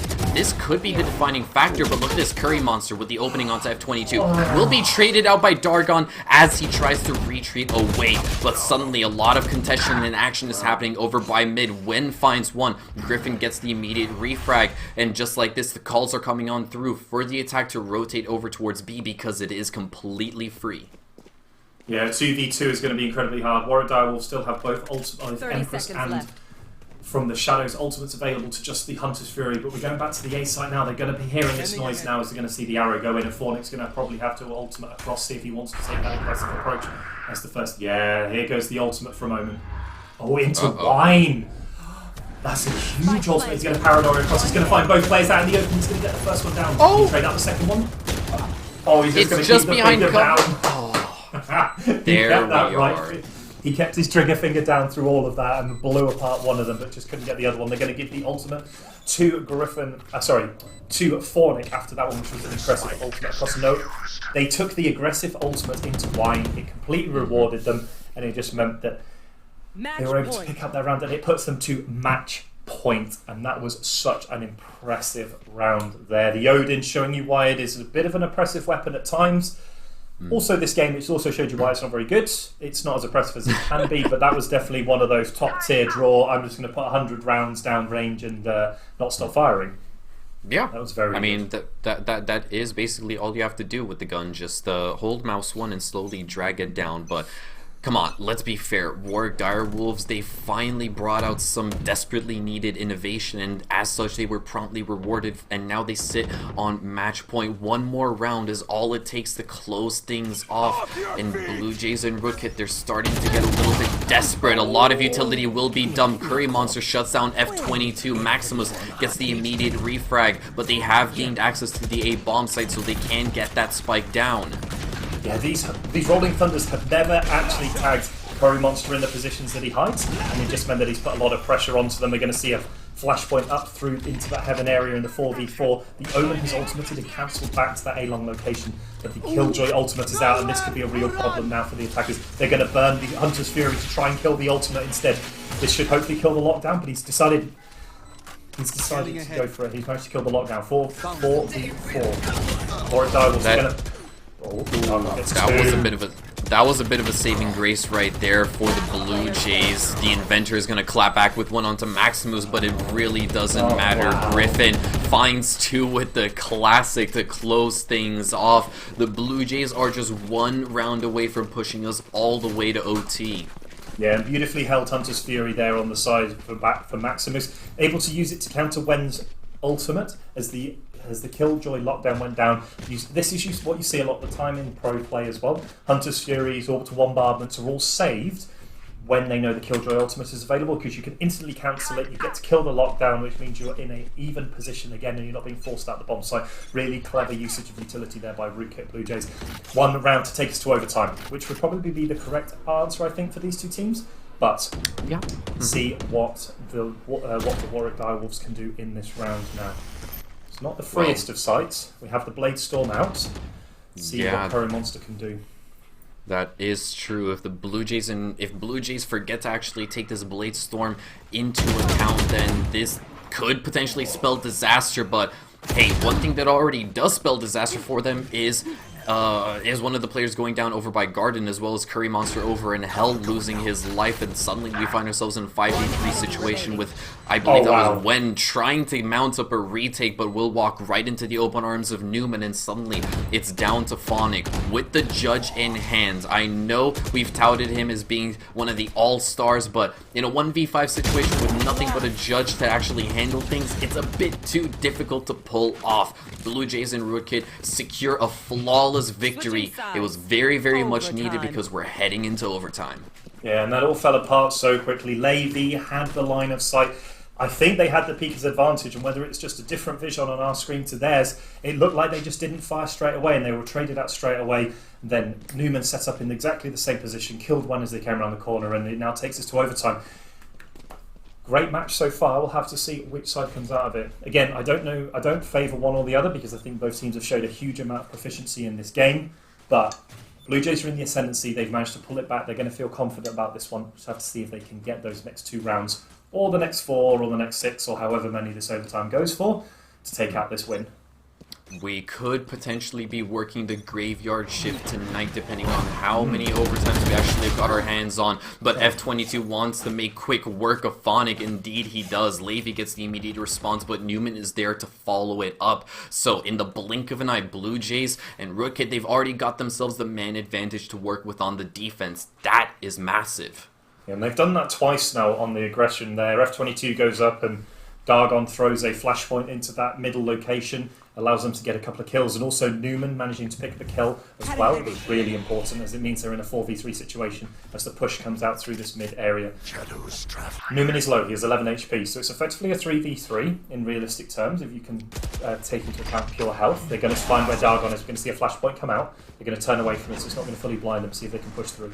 Smokes down, Cloudburst in, they're on site. There they are. They are indeed on site, but look at this. Maximus is going to try to keep them at bay. He'll find one first troubles, but will be shut down by the Inventor. Dargon's going to follow it up with one onto Levy, and just like that, the Inventor is the last player standing. He's got a mountain to climb, looks over towards Garden, but can't even land the shots. Dargon's going to clean him up with the headshot, and just like that, Blue Jays and Rootkit for the first time in so very long, if I'm not even mistaken, for the first time this matchup, they actually have the lead over the Direwolves. It is correct. This is the first lead they've had, and a massive round there on the side of Rootkit and Blue Jays. They took their fights really well. They played out aggressively. Again, this is the difference. One side has Breach, so can perform that aggressive maneuver, chucking a flashpoint into that mid area of the attackers, and then follow up by F22. They don't have that on the side of Curry Monster. They have chosen to go for the Rainer as well, so we'll have to see how they form their attacks. As we're going to see the Breach fault line out into the A area. The Aldrome's going in. We're going to follow it out with F22 is going to spam through the box. He does some damage, but they don't follow through. They don't realise there's a player there still. No, they obviously don't want to fall for the exact same trap twice in a row. Curry Monster in this exact same position is what caught them off guard, but F22, I thought he knew better, but instead he'll be shut down. Luckily enough, Maximus is quick to respond, will shut down the opposing Jet, but Phonic, waltzing on in with the Odin, is able to shut down Maximus, but his counterpart Newman will promptly kill him out as well. Metal Door will be shut. We find ourselves in a 3v3 scenario with Dargon now securing the plant. Griffin having to run away, but he's going to get traded out by Wen. 3v2 situations with the Direwolves, and I must give props to Curry Monster. He did way more than I expected him to in that position.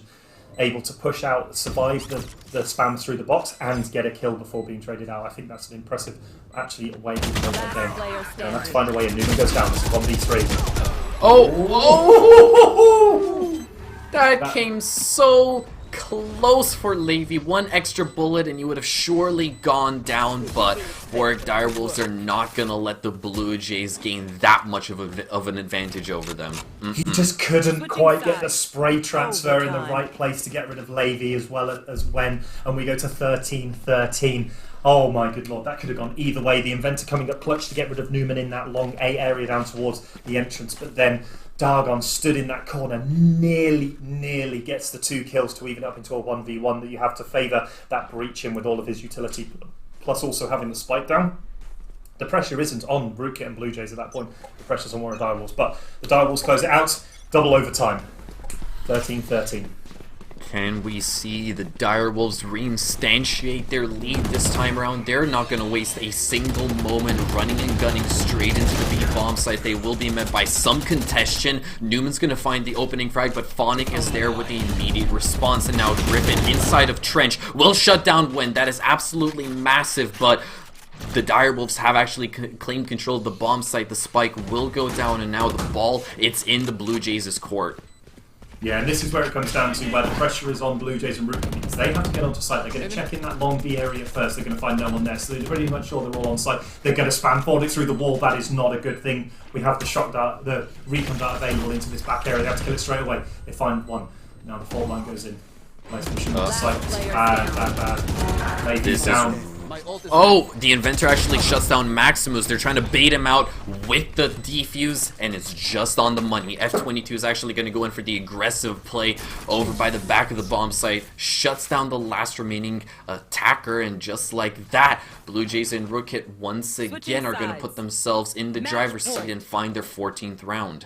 Yeah, and when going down there early was unfortunate, because Killjoy is a fantastic way of holding those 3v3 post-plant situations, because you have so much utility available to you to actually tell you where the enemy is. You've got your turret, which gives you locations, you have your alarm bot, which gives you locations, but Fornic being spammed through the wall was unfortunate. They were able to find him off of, I believe, the Cypher cam, which was not ideal situation to be in, but it meant that it was 3v2, they could push on slightly more aggressive, and they managed to find a win. So now it's all down to Warwick Direwolves to pull this back to triple overtime.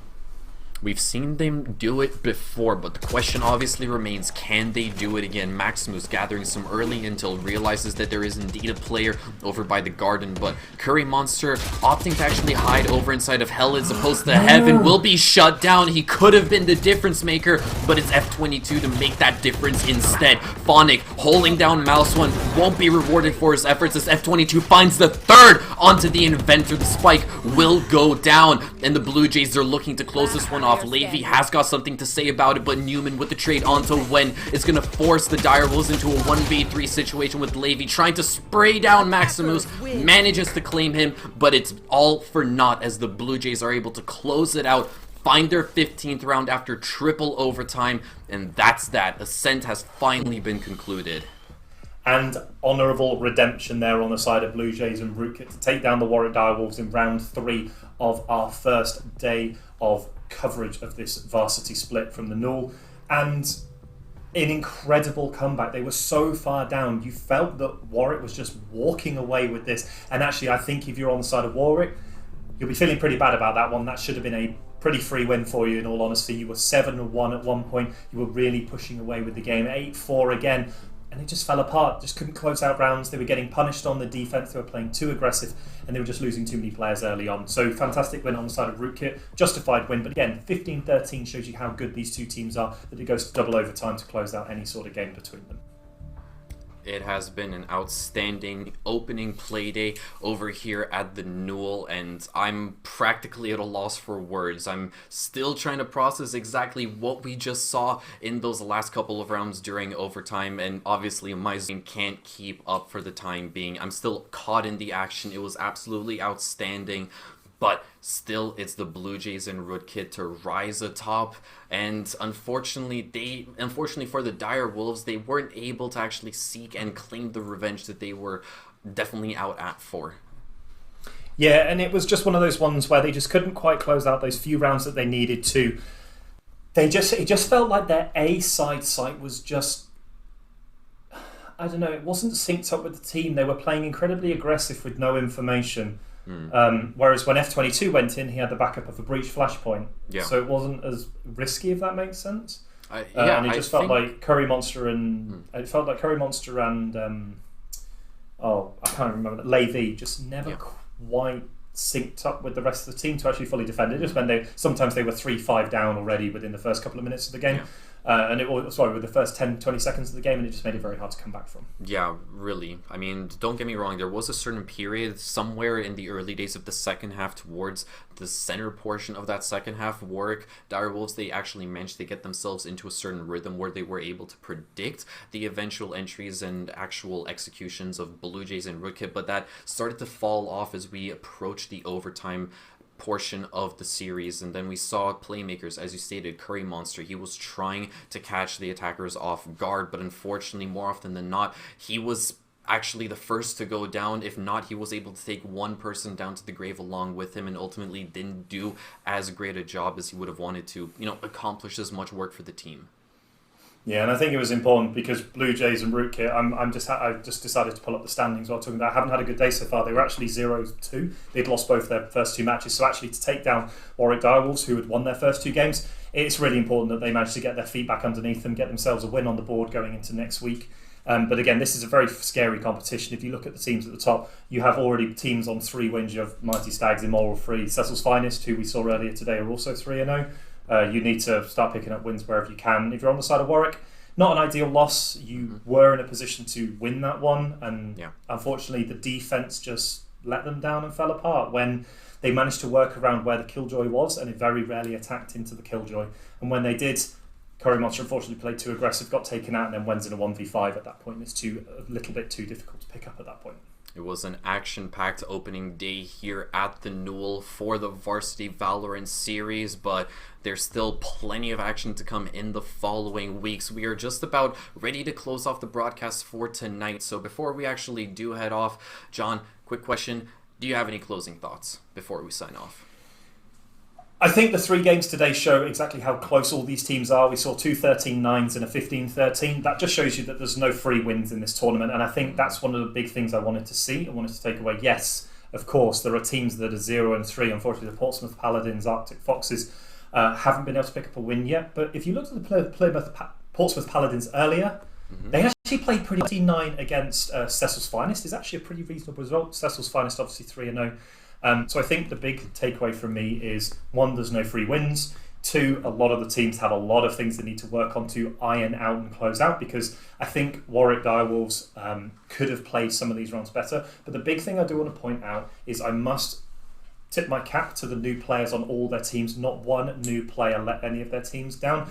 Looking at Newman, looking at Levy, looking at the Inventor. I thought the Inventor was fantastic on the side of Warwick Direwolves tonight. I thought he picked up the Sova, he played great, he gave information, he was clutch in the situations he needed to, and he was never a weak link. And then just looking back to some of the other teams, I was really impressed to see how some of these teams that aren't necessarily the top three really pulled themselves out of some of these games and actually gave their opponents a real run for their money.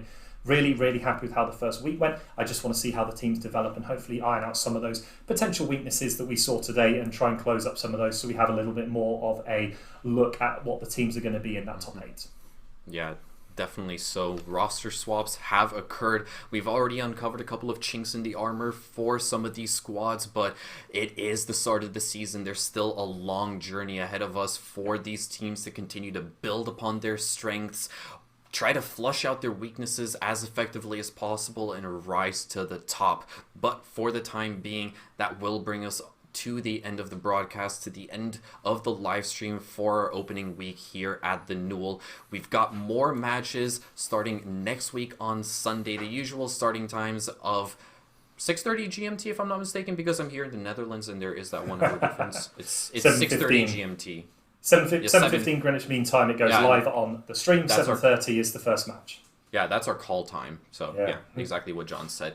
But for the time being, make sure to go ahead and show some love to our support staff, to our production staff as well. Huge shout out to Noah, VW9. You can follow him on Twitter, as well as Phil_30. Phil30 has been doing the observation for tonight, bringing you a lot of beautiful cinematic shots and catching all of the action so that your beautiful eyes can feast on it. Huge thank you to everyone else behind the scenes over at the Newell for actually putting everything together and ensuring that we can bring you guys the best production and best action that anyone in the UK Uni Valorant has seen thus far. Also, not to forget, huge massive shout out, 1,000 thank yous to everyone that to all of the sponsors and partners down over there. You can see Amazon Uni Esports, Twitch Student, Logitech Unite Students, as well as Newell Compete. They make everything here at the Newell possible for us. But with that being said, I've been Tudor. John's been John, my co-caster for the longest time, my one and only co-caster within the Valorant series. We thank you guys so much for tuning in, and we will see you back here next week for some more action. Take care.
Party.